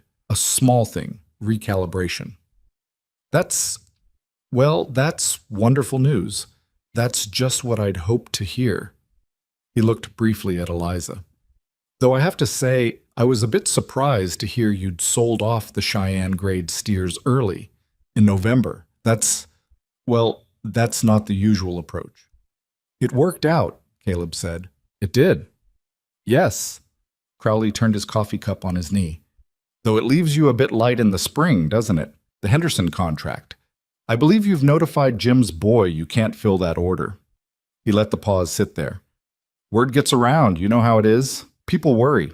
Eliza had been quiet till that point, and she'd meant to stay quiet, but she looked at Crowley's soft face and his good coat and thought about a piece of paper a man with hands like his had put in front of a widow in a bank office, and she said, They worry about themselves mostly, Mr. Crowley. Same as you. You came up here in November to look at a ranch you expected to buy for pennies in January, and now you find out you can't, and you're trying to work out what happened. That's what the concern is about. That's what the neighborliness is about. The room went very still. Crowley looked at her. He took her in the way a man takes in something he didn't see coming, fully, carefully, reassessing. I don't believe I've had the pleasure, he said pleasantly. Eliza Harrow. I cook for Mr. Ashcroft, and I read his ledgers, which I expect is the part that's inconveniencing you right now. The smile didn't waver. That was the thing about Crowley. He was a professional, and professionals don't let you see the moment you've landed the punch. But she saw it anyway, in the stillness that was a half-second too long, the precise stillness of a man recalculating. Well, he said, and stood, and buttoned his coat. I can see things are well in hand here. Caleb, I'm glad to hear it. I truly am. He put his hat on. If anything changes, this winter has a long way to go still. You know where to find me. We know, Caleb said. He was 3 steps toward the door when Eliza said, Mr. Crowley? He stopped. She waited until he turned. The Henderson boy will fill his contract from Jim Farley's herd, up the North Fork. Farley's been looking for a buyer and the grades match. They're shaking hands on it this week, I believe. I mention it because I know you had an interest in Farley's note too, and I thought you should know that particular door is also closing. She didn't actually know that. She'd reasoned it out from Dutch's Valley gossip and 2 lines in the summer ledger and the kind of arithmetic her mother had taught her, the arithmetic of people and what they needed and who had what to trade, and she was approximately 90% certain she was right, and certain enough to say it with the other 10% of her face very still and calm. Crowley looked at her for a long moment. Then he nodded once and went out. They heard his horse on the frozen ground, moving away, unhurried still. Because a man like that didn't hurry, didn't let anyone see that he was anything other than the least concerned person in any room he'd left. The sound faded down the valley road and went quiet. Caleb let out a breath. Was that true? He said. About Farley and Henderson. Mostly, Eliza said. 70%, maybe 80%. Farley's got the stock and Henderson's boy needs to fill the order from somewhere. I just put it together out loud before I'd confirmed it. And if you were wrong, if I was wrong, I bluffed a banker with a ranch cook's arithmetic, and we'd both know it by Thursday. She picked up Crowley's barely touched coffee cup and carried it to the kitchen. I wasn't wrong. Caleb followed her to the kitchen doorway. He stood there watching her rinse the cup, and his face had a look she'd only seen a few times, unguarded, unprepared for what it was feeling. You knew what he was the second you saw him out that window, he said. I've met him before, she said. Not him exactly. A man like him. In a bank office in Cheyenne when Joseph was 3 days dead, and I had a note put in front of me that I'd never signed. She set the cup in the rack. They're all the same. Good coat, soft hands, very reasonable voice, and they're counting something while they talk to you. They're always counting. The only way to beat them is to count faster. The kitchen was warm and smelled of coffee and the potatoes she'd been cutting and the cold coming off Caleb's coat, and for a moment she felt the whole weight of the last months pressing down on her, the road and the ditch, and the berries, and the 9 men and Pete on the table, and the ledger at 4 in the morning, and Crowley's soft face, all of it stacked up on her shoulders. And she was so tired suddenly that her hands gripped the edge of the sink for something solid. Caleb crossed the kitchen. He put both hands on the sink rail beside hers, not touching, just near, bracketing her without crowding her, and said quietly, "I wouldn't have seen it. The cattle, the numbers, any of it. I'd have sat in that barn and worked the same math till January and ended up at Crowley's door. You'd have figured something out." "I don't think I would have. I think I was too far down in it. A man inside his own trouble can't see the shape of it." He was close enough that she could feel the cold still coming off him. "I owe you more than wages, Eliza." She didn't turn around. She looked at her own hands on the sink rail, chapped from the cold and the hot water and the constant work, and she thought about what owing meant and what it cost a proud man to say it. "Don't owe me," she said. "I'm not interested in being owed. Just let me keep counting. Let me keep looking at the books and thinking ahead, the way I've been thinking ahead in this kitchen since the first morning. The food is half of it. The rest of it is, the ranch needs a mind that isn't inside the trouble to look at the trouble. Let me be that." A long silence. "All right," Caleb said. And then the wind hit the house, hard, a gust that rattled the window glass in its frame and sent a cold finger under the door, and outside the snow began again, white and indifferent, covering everything. And inside the cookhouse, the fire burned steady in the range, and Eliza Harrow stood at the sink in a dead woman's boots and thought about January 15th and all the frozen miles between now and then, and told herself that they'd come this far and it would have to be enough. But the winter, as Crowley had said on his way out, had a long way to go. The note was paid on January 12th, 3 days early, which was Eliza's doing, because she'd looked at the calendar and looked at the weather and decided that a man like Crowley would find a way to make a 15th of the month deadline feel like the 17th if the roads were bad enough, and the messenger was his, and she wasn't going to give him the gap. She'd told Caleb this on a Tuesday, and he'd ridden to Laramie on Wednesday, Boone beside him, the bank draft in his inside coat pocket against his chest where he could feel it, and he'd put it on the desk of the bank manager, not Crowley. Crowley worked in the back, behind a closed door, and Caleb made sure the transaction happened in front of witnesses, in the front room, with a receipt written and signed before he moved from the chair. He came home in the dark, frozen to the saddle, and Eliza had kept supper warm the way she always did when someone was late, a plate at the back of the range with a pot lid over it, and she put it in front of him without ceremony and stood with her arms folded and waited. And he pulled the receipt from his coat and laid it on the table, and she picked it up and read it and set it back down. "Good," she said. That was all. But that night, after the kitchen was clean and the men were in the bunkhouse and the receipt was folded in the ranch lockbox where it would stay until the paper yellowed, Eliza sat down at the long table alone and allowed herself, for the first time in months, to feel the full size of what had almost happened. The ranch almost gone. Caleb broken and sold out by February. The men scattered to other outfits or the road. The valley one more piece of Crowley's quiet empire. It had been that close. A month, maybe less. She'd come into this kitchen with nothing but a borrowed pair of dead woman's boots and the arithmetic her mother taught her, and she'd found the crack in the wall just wide enough to get her fingers into, and she'd pulled, and it had held. She didn't feel triumphant. She felt the way she'd felt after Pete's shoulder went back, the shaking that comes after, when the danger is past, and the body finally gets permission to be afraid of what it just did. She sat at the table and shook a little, and then stopped and got up and went to bed, because the cattle still needed feeding in the morning, and the men would be at the table at 5 o'clock, and the ranch did not pause for a person to collect herself. What she hadn't expected was what the pain of the note did to the men. She'd thought relief would feel like lightness, like a weight lifted, and maybe for Caleb it did, in private, in whatever room of himself he kept private. But for the men it seemed to come out differently. They got louder. Not mean loud, not trouble loud, but the specific loud of men who've been holding their breath without knowing it, and have now exhaled all at once. Every one of them, and the bunkhouse on the night Caleb came home with the receipt, became something Eliza could hear from the cookhouse, laughter and the fiddle and a kind of rowdy, grateful noise that went on until well past midnight when she'd normally have gone over and knocked on the wall. She didn't knock. She sat in her room with her lamp low and listened to it and thought that the sound of men who aren't afraid anymore was one of the better sounds the world contained. But the winter didn't care about bank receipts, and it wasn't done. January gave way to February, and February was merciless, a month of storms that came one behind the other without enough clear days between them to fully dig out from the last. A section of the barn roof gave under the weight of accumulated snow, not a catastrophic collapse, but a bad sag in the middle span that let a wedge of cold in over 6 stalls and cost them 3 days of work to brace and patch. And the patching was imperfect because you can't do good carpentry work with hands that won't stay warm. 2 more yearlings died, which hurt, though nothing like losing them would have hurt before January 12th.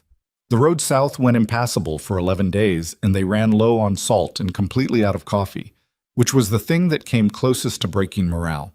The salt they could manage without for cooking purposes because Eliza knew what to do about that, but the coffee was a genuine deprivation, a daily small misery, and she watched the men's faces at breakfast every morning going just a degree flatter without it. On the 8th day of no coffee, Dutch came to breakfast with a jar of something brown and presented it with enormous ceremony.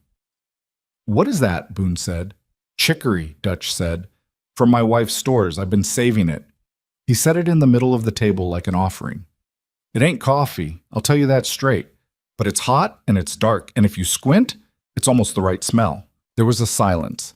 Then Pete, whose shoulder was almost right now, reached out and took the jar and smelled it and passed it on without comment. And each man smelled it and passed it. And when it came back around to Dutch, he looked at Eliza, who had watched all of this from the stove. "You knew he had that," Boone said to her. "I did not." "Then how come you don't look surprised?" "Because after 4 months I don't expect to be surprised by this outfit anymore," Eliza said. She took the jar from Dutch. "Sit down, all of you. I'll make it properly, or it won't be any good at all." She made it properly. It wasn't coffee, but it was hot and bitter, and it had the basic dignity of a warm drink on a cold morning, and the men drank it without complaint, and Dutch sat at the end of the table looking like a man who'd brought his people through the desert on the strength of a single jar of chicory, which, in a small way, he had. Eliza noticed things like that. She'd always noticed things. It was the skill her mother had tried to put a name to and never quite could. Not kindness exactly, not generosity, but the specific attention to what people needed that ran ahead of the asking. She noticed that Pete's confidence in his own arm had not come fully back since the fall, that he favored it still even when it didn't need favoring, and so she put the heaviest pots on shelves he had to reach for, and didn't say anything, and watched him use the arm without thinking and gain the confidence back without knowing he was doing it. She noticed that Boone went quiet and difficult on the anniversary of something, she didn't know what, in early February, and she made his favorite meal that day without being asked and didn't draw attention to it. Just put the plate down, and Boone looked at it, and then at her. And something moved in his face, something raw, and he said very quietly, "How'd you know?" And she said, "You get a look. Eat your supper." And he did, and the quiet, difficult day passed without incident. She noticed Caleb most of all, which was a different kind of noticing. One she was less comfortable with because she couldn't file it away under cooking, or practicality, or the general management of the people in her care. She noticed the way he carried his grief, which was different from how most men carried it. Not buried, not performed, but worn the way a man wears a coat he's had so long, he's stopped feeling the weight of it, and only knows it's there when someone points it out. She noticed that he talked about Sarah sometimes, and didn't seem to need her to respond. Just needed to say the name aloud to someone who wouldn't flinch from it. And she gave him that, sitting at the table in the last quarter hour of the evening, giving him the room to say what he needed to say without making it mean something she didn't have the right to make it mean. She noticed that he'd started telling her things before he told the men. Not because she'd asked to be consulted. She hadn't, not officially. The conversation in the kitchen, after Crowley left, had stayed carefully general, "Let me keep counting, let me be that." But because somewhere between the ledger and the cattle sale and the day she'd faced down a banker on his behalf in his own front room, he'd developed the habit of talking through his decisions with her first, and she'd developed the habit of telling him what she thought. And neither of them had named this arrangement because naming it would have required looking directly at what it was, and they'd agreed, without words, not to do that yet. It was Dutch who finally said it out loud, because Dutch had said the true things in this outfit since before any of them arrived, and he seemed to feel that was his function and intended to keep performing it. He came to the cookhouse on a Tuesday morning when the other men were out checking the herd, too cold for conversation but not cold enough to stay in, and he sat down at the table and accepted his coffee and said, without preamble, "You know the men have been talking." Eliza was rolling pie crust. She didn't stop. "Men always talk. What about you and Caleb?" She rolled for another few seconds, keeping her hands even. "There's nothing to talk about." "Mrs. Harrow." Dutch wrapped both hands around his cup. "I've worked for this man 7 years. I watched him after Sarah. I know what he looks like when he's just managing, and I know what he looks like when he's living, and since October he's been living, and every man on this place knows why, and none of them begrudge it. I want you to know that. They think the world of you, and they think the world of him, and it's a plain fact that you've come to be something to each other that's more than you've let either of you call it." Eliza set down the rolling pin. She looked at the pie crust, not at Dutch. Outside the window, the snow lay heavy and still over the valley, and the sky was pale and low, and the mountains had disappeared into it. "He hasn't said anything," she said. "Well, no," Dutch agreed. "He won't. He's the stubbornest man in Wyoming, and he thinks there are about 6 reasons he shouldn't, beginning with the fact that you work for him, and ending with the fact that he buried a woman, and he's not sure he's allowed to want anything after that." Dutch finished his coffee. "I'm not saying any of this to push you. I'm just saying, us men, we see it, and you should know you have us all behind you, whatever it comes to or doesn't. That's all." He got up, put his cup in the rack the way all the men had learned to do, and went back out into the cold. Eliza stood at the work table for a moment with flour on her hands and Dutch's words sitting on the table where he'd left them.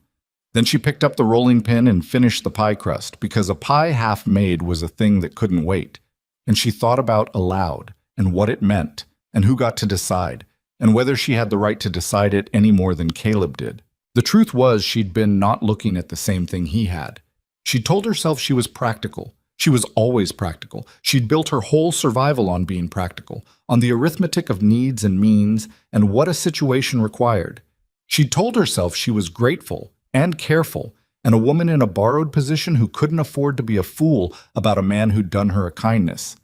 All of that was true. None of it was the whole truth.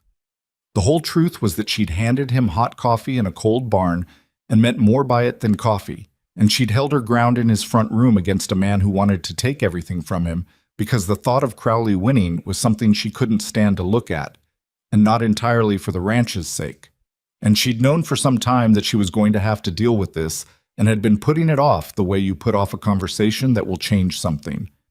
"You're not sure you're ready to have changed." She put the pie in the oven. She adjusted the damper. She thought about the woman who'd been eating berries in a ditch in September. The one who'd been so sure there was nothing left that she'd been ready to let herself go quietly among the sagebrush with the hawk crying overhead. That woman was the same woman standing at this range right now, and was also not the same woman at all. And the distance between them was made of biscuits at 5 a.m, and a boy's shoulder gone back into its socket, and a ledger read by lamplight, and a banker's smile that hadn't landed because she'd counted faster than he had. She was still afraid. She wanted to be honest with herself about that. Trust was the thing the road had taken from her along with everything else, and getting it back was not a simple thing, not the way getting back a coat or a piece of furniture was simple. You didn't find it somewhere. You had to build it, nail by nail, the way you'd build a fence in ground you'd never broken, and you had to be willing to do it wrong the first time and pull it up and start again. She'd been building it here, in this kitchen, with these men, and this man, all winter. And she didn't know yet how strong it was, or where it would hold and where it wouldn't. But she was still here. That was the thing. Every morning she'd had the choice, and every morning she'd stayed, not out of desperation now, not because there was nowhere else, but because there was nowhere she wanted more to be. And that was new. That was a thing she hadn't felt since before Joseph got sick, and it scared her some, and she let it scare her, because it meant something worth being scared about. The pie came out imperfect, the crust a little dark on the left side because she'd been thinking instead of watching the oven, and she put it on the rack and looked at it and decided the men wouldn't care, which they wouldn't. The afternoon came on slow and cold and gray, and by 4 o'clock the light was already going out of the sky, and the temperature had dropped another 10 degrees. and Eliza was starting supper when she heard the main house door, and then steps on the porch, and then Caleb came into the cookhouse the way he did in the evenings, but earlier than usual, his coat still on, bringing the cold in with him. He stood just inside the door. There was something in his face she hadn't seen before, or hadn't let herself see, a kind of braced look, the look of a man who's decided to do a thing before he changes his mind. "I talked to Dutch this morning," he said. Eliza kept stirring. "Did you?" "He told me he'd talk to you." "He did." A silence. The range muttered. Outside, wind moved through the eave and made a thin whistling sound. "I owe you a conversation," Caleb said. "A real one, not the last quarter-hour kind, a real one, about what's—" He stopped, started again. "About what this has been. What I think it is. For me." He took his hat off. "I'm not good at this. I want to tell you that first so you have low expectations and I have some chance of meeting them." Eliza stopped stirring. She turned around. He was standing in the middle of the kitchen, hat in both hands, big and awkward and entirely without the shell he usually wore. And she thought that this was what he looked like when he wasn't protecting himself from anything, and that she hadn't seen it before, or he hadn't shown it before, and that it cost him something to be standing here without it. She could see exactly what it cost him, and the sight of that cost did something to her sternum that was the opposite of the weight she'd been carrying for months. "Caleb," she said. "Let me get it out," he said, "or I'll lose the nerve and we'll be back to last quarter hour for another 3 months. And I can't." He stopped, pressed his lips together. "I can't keep sitting at that table in the evenings talking about the fence line and the price of feed when what I want to say is something entirely different. And I'm a plain man and I don't say things pretty, but I want to say it, if you'll hear it." Eliza folded her hands in front of her apron. She waited. He looked at her, straight at her, the way he'd looked at her in the ditch on the Laramie Road, flat and honest, and wanting nothing except the truth of what was there. "I don't know exactly when it happened," he said. "I know it wasn't one moment. I know it was the damper on the range the first night, and the way you talked to Boone, and the morning with Pete, and you standing in my front room telling Crowley to his face that you'd counted faster than him." He turned the hat in his hands once. "I know it was every morning at 5 o'clock, and every night at the table, and every time I came back from something hard, and you had something hot waiting, and didn't make me talk about it till I was ready. I know I was a man working himself to death on a sinking ranch. And I know I'm not that anymore. And I know the reason is you. And I don't want to be the employer who makes life uncomfortable for the woman who works for him. That's the last thing I want. And if I've read this wrong, you can tell me flat and I'll take it, and we'll go back to how it was." "You haven't read it wrong," Eliza said. He stopped. The kitchen was very quiet. "I'm scared of it," she said, because she'd promised herself she'd be honest. "I want you to know that. I've had one marriage, and it ended with me digging a grave in frozen ground and walking a road to nowhere and eating berries in a ditch, and I don't—" She stopped, tried again. "Trust is not a thing I have to spare right now. What I've been doing here, it's cost me something to do it, to stay, to let myself settle in and start to care about this place and these men and—" She looked at him. "And you.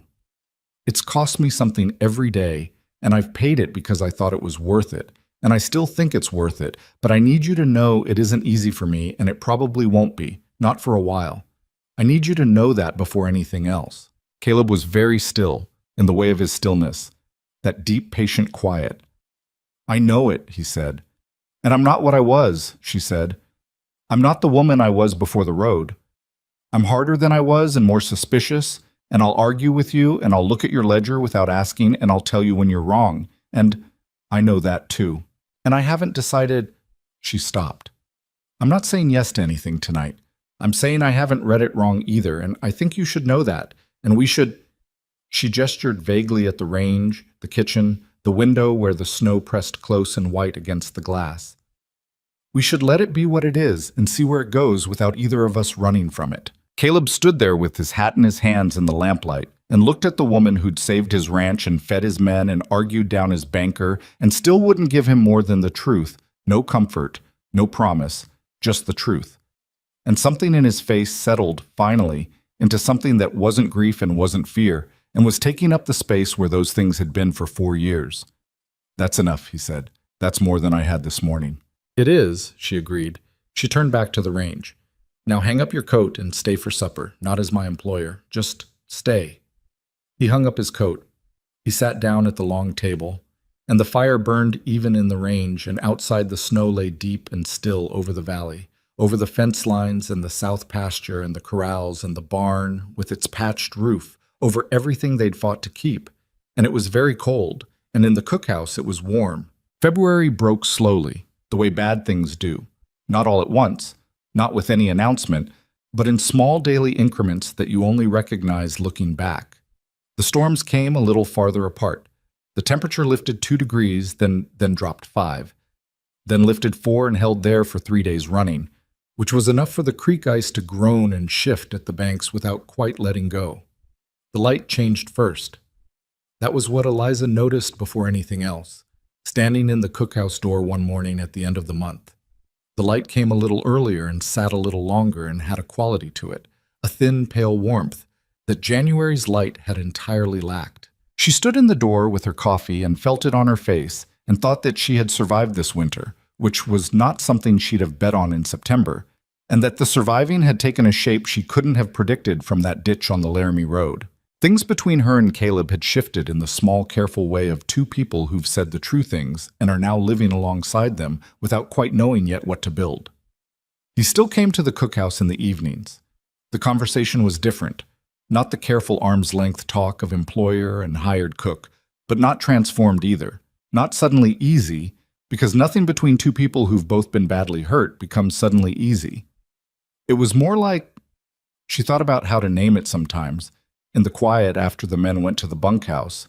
It was more like they'd opened a door they'd both been pretending wasn't there, and now they stood in the doorframe, neither fully in nor fully out, looking at what was on the other side and deciding, slowly, whether they were going to cross. He'd brought her something from Laramie in late February. He hadn't made a thing of it, just set it on the work table one morning and said he'd seen it and thought she could use it. And it was a good knife, a proper cook's knife with a weighted handle, better than anything she'd been working with, and she'd picked it up and felt the balance of it and not said anything for a moment.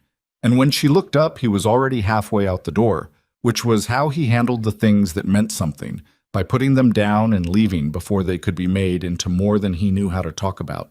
She'd hung it on the hook above the work table where she could reach it easily, and the men had noticed it there, one by one, the way they noticed everything in the cookhouse that changed, and nobody said a word about it, which was its own kind of saying something. March came in with one last hard storm, a 2-day blizzard that was the winter's final argument, loud and furious and ultimately unconvincing. And when it blew itself out, the sky that came after was so blue it looked like something a person had made up. The snow on the valley floor was deep and still, but the quality of it had changed. It had a crust on top from the melt and freeze of the last weeks, and when the sun hit it in the morning, it threw light in all directions at once, blinding and clean. And Eliza stood in the yard in it and put her hand up to shade her eyes, and felt for the first time in months something that wasn't careful, something uncautious and involuntary, the plain animal relief of a creature that has made it through. The cattle had fared better than feared. They'd lost 11 head all told, which was hard, which Caleb recorded in the ledger with a tight jaw and didn't discuss, but it was survivable. Better than half the valley had done. Word came back through the peddlers and passing hands. The Reardon place up the North Fork had lost 40, nearly a third of their herd, and old man Reardon had taken to his bed and not gotten out, his wife said, for a week. The Halverson homestead down south had simply been abandoned, family gone to Cheyenne when the second storm took their barn, and the word was they wouldn't be back. Eliza heard these reports across the cookhouse table the way you hear accounts of other ships in a storm, with the guilty gratitude of someone still afloat. She knew their survival hadn't been luck, or not only luck, she'd done things, real things, counted numbers and made decisions and stood in a man's front room and told a predatory banker that his plan had failed and those things had mattered. But she also knew that the margin had been thin. 2 or 3 bad breaks going differently, and they'd have been the abandoned homestead, the family in the wagon heading south. You hold that knowledge in one hand and the relief in the other, and you walk carefully, because the ground is still uncertain, and the people who forget that are the ones who fall. It was Pete who first said the word spring out loud on a Thursday morning in the second week of March, looking out the cookhouse window at the blue sky with the expression of a man who'd been a long time underground and was just now permitted to remember what sunlight was for. "Think that's it," he said. "Think she's breaking." "Don't say it," Boone said without looking up from his plate. "You say it and it comes back worse." "It ain't coming back. Look at that sky." I have looked at that sky. I looked at a sky just like it on the 14th of February, and 3 days later we had 2 feet of snow, and I spent a night in the barn with my arm around a heifer so she didn't freeze to death, which is not an experience I look back on fondly. "You named that heifer," Dutch said. "I did not." "You called her Matilda." "I called her something I don't recall what—" "Matilda," Pete said solemnly. He called her Matilda, and he sang to her. I was keeping her calm, with singing. The cookhouse came apart, and Boone's face went red in a way that was not entirely unhappy, the red of a man among people who know his stories and will tell them forever, which is its own particular warmth. And Eliza stood at the range and let the noise wash over her and thought that this specific thing, this battered, cheerful irreverence at a scratched-up table in a kitchen that had been a wreck when she arrived, this was what she'd built, or helped to build, and it was not a small thing, even if it looked like men arguing about a heifer's name. The spring work started before the snow was fully gone, because that was how it always went. The list of what needed doing too long to wait for perfect conditions. Fences to repair, miles of them, winter damaged, posts heaved by the freeze and thaw. The barn roof's patch to be made permanent. The south pasture's drainage ditch to be cleared before the melt turned it into a bog. The cattle to be assessed, tallied, the breeding pairs decided on. The books.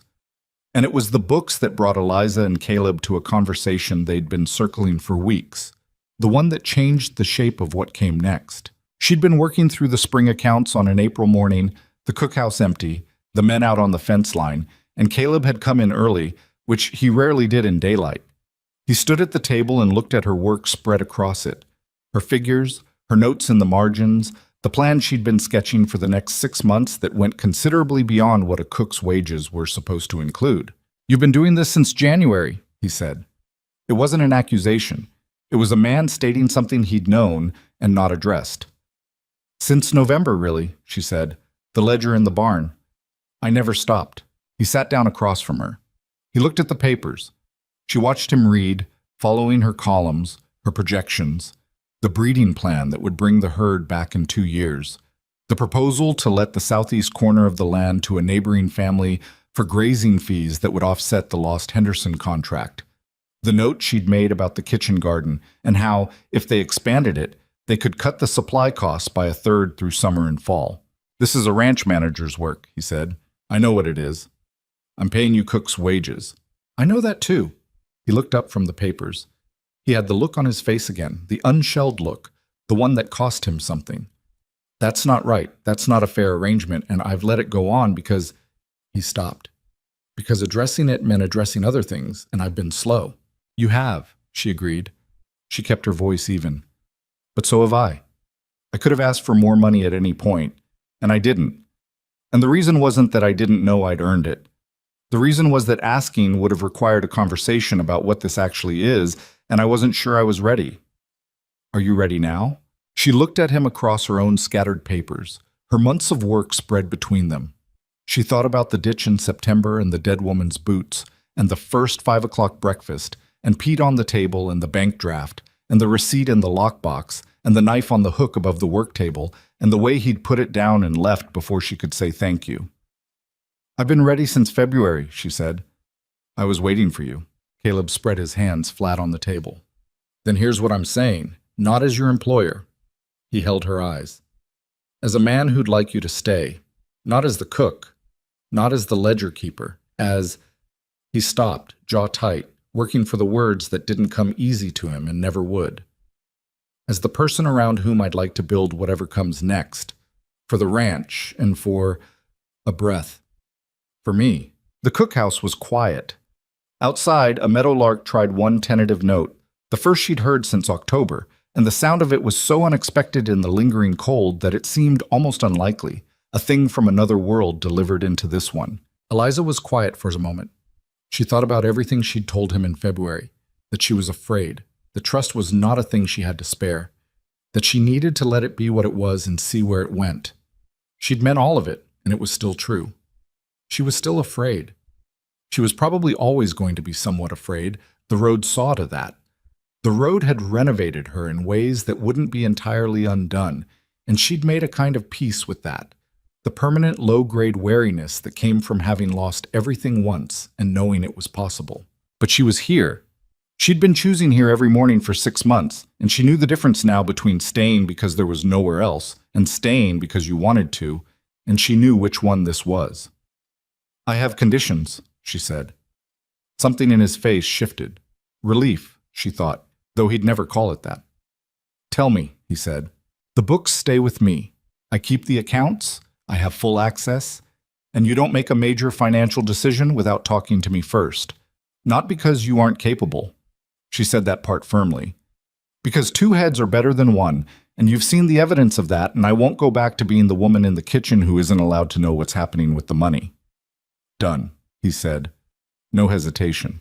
"The kitchen garden gets expanded this spring. I want it doubled, and I want Pete assigned to help me one morning a week because he needs the lighter work for the shoulder anyway, and he's a better gardener than he knows." "Done. And—" She stopped. This was the harder one. "I'm not going to be rushed into anything. Whatever this is, we let it find its own pace, and you don't push and I don't push, and we don't make it into something it isn't yet just because we're both tired of being alone. If it becomes something, it becomes it honestly, or not at all." Caleb looked at her for a long moment. "Eliza," he said, "I buried my wife. I've had 4 years of alone. I'm not in any hurry. I just—" He looked at the papers between them, her work, her months of quiet, determined effort. "I just wanted it named. I wanted us to know what we were doing here instead of pretending it was something smaller." She understood that. She'd wanted it named too. There was a particular exhaustion to the unnaming of things you both knew were there, and it was good, she thought, to be done with it. "All right," she said. "Then it's named." They sat with that a moment. Then Caleb picked up the top sheet of her projections, the breeding plan, and said, "Walk me through this. The Southeast lease especially. I don't know the Garrison family well enough to know if they're good for it." "I do," Eliza said. "Della Garrison came to me in January about her youngest fever. She's a steady woman, and her husband works hard, and they've been looking for summer grazing for 3 years. They're good for it." She leaned over and pointed at the column. "Here's what I think we can ask." And they worked through the morning like that. The 2 of them at the long table with the cookhouse empty around them and the pale spring light coming through the window, arguing about numbers in the comfortable way of people who trust each other's arithmetic. And the meadowlark outside tried its note again, and this time held it longer, finding the courage for a full measure. The spring came on. And with it came a change in the ranch that was harder to put in the ledger than cattle prices or grazing fees, but was just as real. The men could feel it. Something settled. Something that had been provisional about the place now firmed up, the way a building firms when the last essential beam goes in. They didn't talk about it directly, because working men rarely talked about the things that mattered most, but it showed in small ways. In the care they took with the new fence line, straighter and better set than it needed to be. In the way they started bringing small things back from town without being asked, a bag of good coffee, a bolt of cloth. Someone's wife said would make good curtains, things that were gestures toward permanence, toward the belief that this place was going to last and was worth adding to. Pete had grown up. That was the plainest way to say it. The boy with the cowlick who'd taken his boots off outside the cookhouse door that first morning had become, over one winter, someone you'd trust with the hard call, the kind of man who could be sent somewhere alone and do the right thing without supervision. His shoulder had come fully right by March, and he used it without thinking now, and his confidence had come back with it, and then exceeded it, the way a mended thing sometimes exceeds its original strength at the break. He came to Eliza one afternoon in April and stood in the cookhouse door with his hat in his hands, a gesture she recognized, and she waited. "I wanted to say something," he said, "that I didn't say right after, when you fixed the shoulder." "You said plenty. I said it hurt and then I cried, which is what I said, and it's not. I wanted to say the other thing." He turned the hat. "I was scared, before you did it. Not of the pain, I mean the pain too, but I was scared you weren't going to be able to do it, and I was going to lose the arm, and I knew you were scared too, I could see it, and you did it anyway. And I think about that sometimes when something's hard. He shrugged one shoulder, the repaired one, as if to illustrate. Anyway, I wanted to say it counted for something, more than the shoulder. Eliza looked at him. He was 22 years old, and he'd spent a winter getting knocked around by weather and hard work and one catastrophic fall. And he'd come out the other side of it saying something true to a person he respected, which not every man managed at twice his age. "Thank you, Pete," she said. "That counts for something, too." He put his hat on and went back out, and she turned back to the range, and the thing she felt was not pride exactly, but something adjacent to it, the satisfaction of a person who has put something into the world and watched it take root and grow past what they planted. The valley opened up through April and into May. The grass came back in the south pasture, tentative at first and then with conviction, the particular green of Wyoming spring that was almost aggressive in its greenness after the months of white and brown. The kitchen garden came up, doubled, as agreed, with Pete on his knees beside her one morning a week, learning to thin seedlings with a patience that surprised them both. He had a good hand for it, careful, and Eliza taught him what her mother had taught her, and thought about the strange lines along which knowledge travels. Ohio to Wyoming by way of a boarding house and a frontier road and a cook's kitchen. Caleb watched the grass come in and did his counting, the real counting, the kind you did when you could see clearly in both directions, behind and ahead. The herd was thinner, but sound. The debt was paid. The lease agreement with the Garrisons had been signed, and the income from it had already covered 2 months of supply costs. The men were all still there. Not one had quit through the worst of the winter, which was not a thing that happened on most ranches in a year like this, and Caleb knew exactly why it hadn't happened here. He said so directly one evening in the cookhouse, just the two of them, the last quarter hour that was not quite the same thing it used to be. "I did the numbers on winter turnover," he said. "Valley-wide, from what I can gather from the men coming through. Most outfits lost 2, 3 hands to the cold and the hardship. Some lost more. We lost none." Eliza was mending a shirt, Boone's, the left elbow, 3rd time this winter. "I know. That's worth a great deal of money when you think about what it costs to find and break in new hands in the spring." "I know that too. I'm not talking about the money," he said. She looked up from the shirt. "I'm saying, whatever you built here this winter."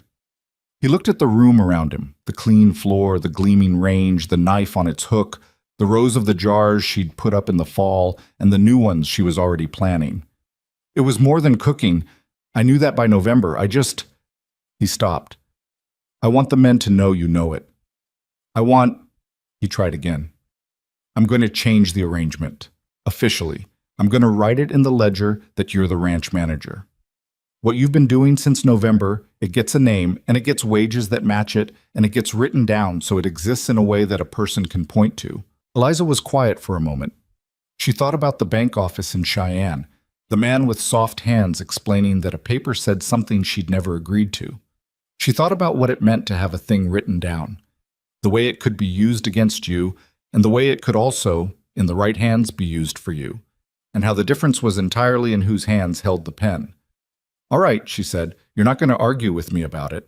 "I'm going to argue with you about the number," she said. "When you tell me what you're thinking, I'll tell you if it's right." He told her the number. She told him it was short by $15 a month, and explained precisely why. And after 4 minutes of back and forth that involved her citing 3 specific examples from the spring accounts, and him making one counterargument that she conceded was valid and adjusting by 5, they arrived at a figure, and he wrote it in the ledger that night, and she watched him write it. Ranch Manager, E. Harrow. She looked at the words in his cramped handwriting and felt something she hadn't felt in so long she had to identify it slowly, the way you identify a sound you haven't heard in years and know immediately once you name it. It was the feeling of a thing she'd earned being called what it was, in plain language, in a ledger that couldn't be argued with or taken away or rewritten by a soft-handed man in a back office. It was not the same as before. The homestead, the life with Joseph, the thing she'd had and lost. She didn't want it to be. That life was gone and she'd done her grieving for it, out on the road, alone, in ways that had cost her everything she'd had left, and she'd come out the other side of that grief changed in ways that were not going to change back. She was not the woman she'd been at 19 when she married, Or the woman she'd been at 33 when she stood in front of a banker and didn't understand the paper he put in front of her. She was someone the road had made, a person built out of necessity and loss, and the stubborn refusal, in the end, to let either of those things be the last word. And that person had a kitchen and a ledger and a knife with a good balance, and 9 men who took their boots off at the door, and a man who put things down and left before they could be made into more than he could say, and a meadowlark that had found its full voice now and sang it every morning over the valley without apology. Summer came to the Medicine Bow foothills the way it always does, suddenly and completely, as if winter had been a conversation it was done having. The ranch settled into its warm weather rhythm. The long days, the cattle on the high grass, the evening light that lasted till 9 o'clock and made everything look the way things look in a memory of better times. The men worked hard and came to the table hungry and went to bed tired and got up and did it again. And the cookhouse was the center of it, had been the center of it since the first 5 o'clock breakfast in September, would be the center of it as long as Eliza Harrow stood at that range and watched the damper and thought ahead. On a July evening, with the last of the light going gold on the mountains and the smell of the garden coming in through the open cookhouse door. Tomatoes, she'd planted tomatoes this year. A risk at this altitude, a risk that was paying off. Caleb came to the doorway and stood there the way he'd stood on the first night, hat in hand, looking at her in a way he no longer tried to hide. "Walk with me," he said. She untied her apron. She hung it on the hook beside the good knife. She walked out into the long summer evening at the side of a man she had not expected in September to still be beside in July, and they went down to the creek, which was running clear and fast now with the snowmelt long since done, and they stood on the bank in the last of the light and didn't say anything for a while because there are kinds of silence between people that are not absence but presence. Not the silence of things unsaid, but the silence of things that don't need saying because they are simply true, and both people know it. "I was thinking," Caleb said, finally, "about what a man asks when he means more than he knows how to say." Eliza looked at the water. "I've been thinking about it a while," he said. "I want to get it right. I'm not going to get it right, but I want to." "Then don't try to get it right," she said. "Just say the true thing." He was quiet another moment. The creek went over its rocks with a sound like a conversation at low volume. "I'd like you to stay," he said. "Not as the manager, not as the cook. I'd like you to stay as—" He turned his hat once. "As mine, if that's a word you'd use back." Eliza stood on the creek bank in the summer evening and thought about the word, what it carried, the weight of it, and the warmth of it. She thought about what she'd said in February, not rushed, not pushed, honestly or not at all. And she thought about the months that had passed since then, the daily accumulation of small truths between them that had become, without ceremony, something she counted on. She thought about the ditch. She'd thought about the ditch many times since September. Return to it the way you return to a bad dream that also contains somewhere in it the seed of something that later proved necessary. The woman in that ditch had been entirely sure she was finished, had been, in the strange, cold logic of exhaustion and grief, almost at peace with it. And then a man on a horse had knocked the berries out of her hand and asked her a question that turned out to be the wrong question for what he needed, and the right question for what she needed, and neither of them had known the difference until much later. What she'd found in the months since was not rescue. She wanted to be clear with herself about that. She'd rescued herself one 5 o'clock morning at a time, one column of figures, one decision, one hard conversation. What Caleb had given her was not rescue, but a place to stand while she did it. A kitchen, a stove, a clean floor, and a man who recognized early on and without much fuss that the woman he'd found in a ditch was considerably more than what the ditch had made her look like. That was not a small thing. That might be, in the end, the most important thing. She turned to look at him. He was watching the water, giving her the room she always needed, and she thought that he would always do that, always give her the room. Because it was his nature, and also because he'd learned her, the way you learn someone over months of honest proximity, and knowing a person's nature and learning their particular self were two different gifts, and he'd given her both. "Yes," she said. He turned. "Yes," she said again, to be sure it landed. "That's a word I'd use back." He looked at her with the unshelled face, the one that cost him, and she looked back without flinching, and neither of them said anything further about it because the thing had been said, and it was enough. They stood by the creek a while longer until the light was nearly gone and the first stars came out over the mountains, and then they walked back up to the ranch together, to the lit window of the cookhouse, and the good smell of the tomatoes still coming in on the evening air, and the sound of the fiddle starting up in the bunkhouse. Somebody's Saturday night habit that had never stopped, and the whole of Ashcroft Ranch quiet and imperfect and alive around them in the summer dark. Eliza Harrow, who had arrived with nothing and eaten poison to leave and stayed instead to build something she hadn't known she was building, walked through the cookhouse door and tied her apron back on and checked the damper on the range out of pure habit. It was set right. It was always set right now. She looked at the kitchen, her kitchen, the clean iron of the range and the knife on its hook and the jars of the summer's putting up and the long table where 9 men sat in their socks and argued about heifers' names, and she felt, simply and without complication, at home. Not the home she'd lost. That was gone, and she'd stopped pretending it wasn't. This was a different thing, a thing built out of what the road left after it took everything else. And it was harder-edged and less innocent than what she'd had before. And it was hers in a way that nothing signed in a bank office ever could be. Because she hadn't been given it. She'd earned it, one morning at a time, with her own 2 hands.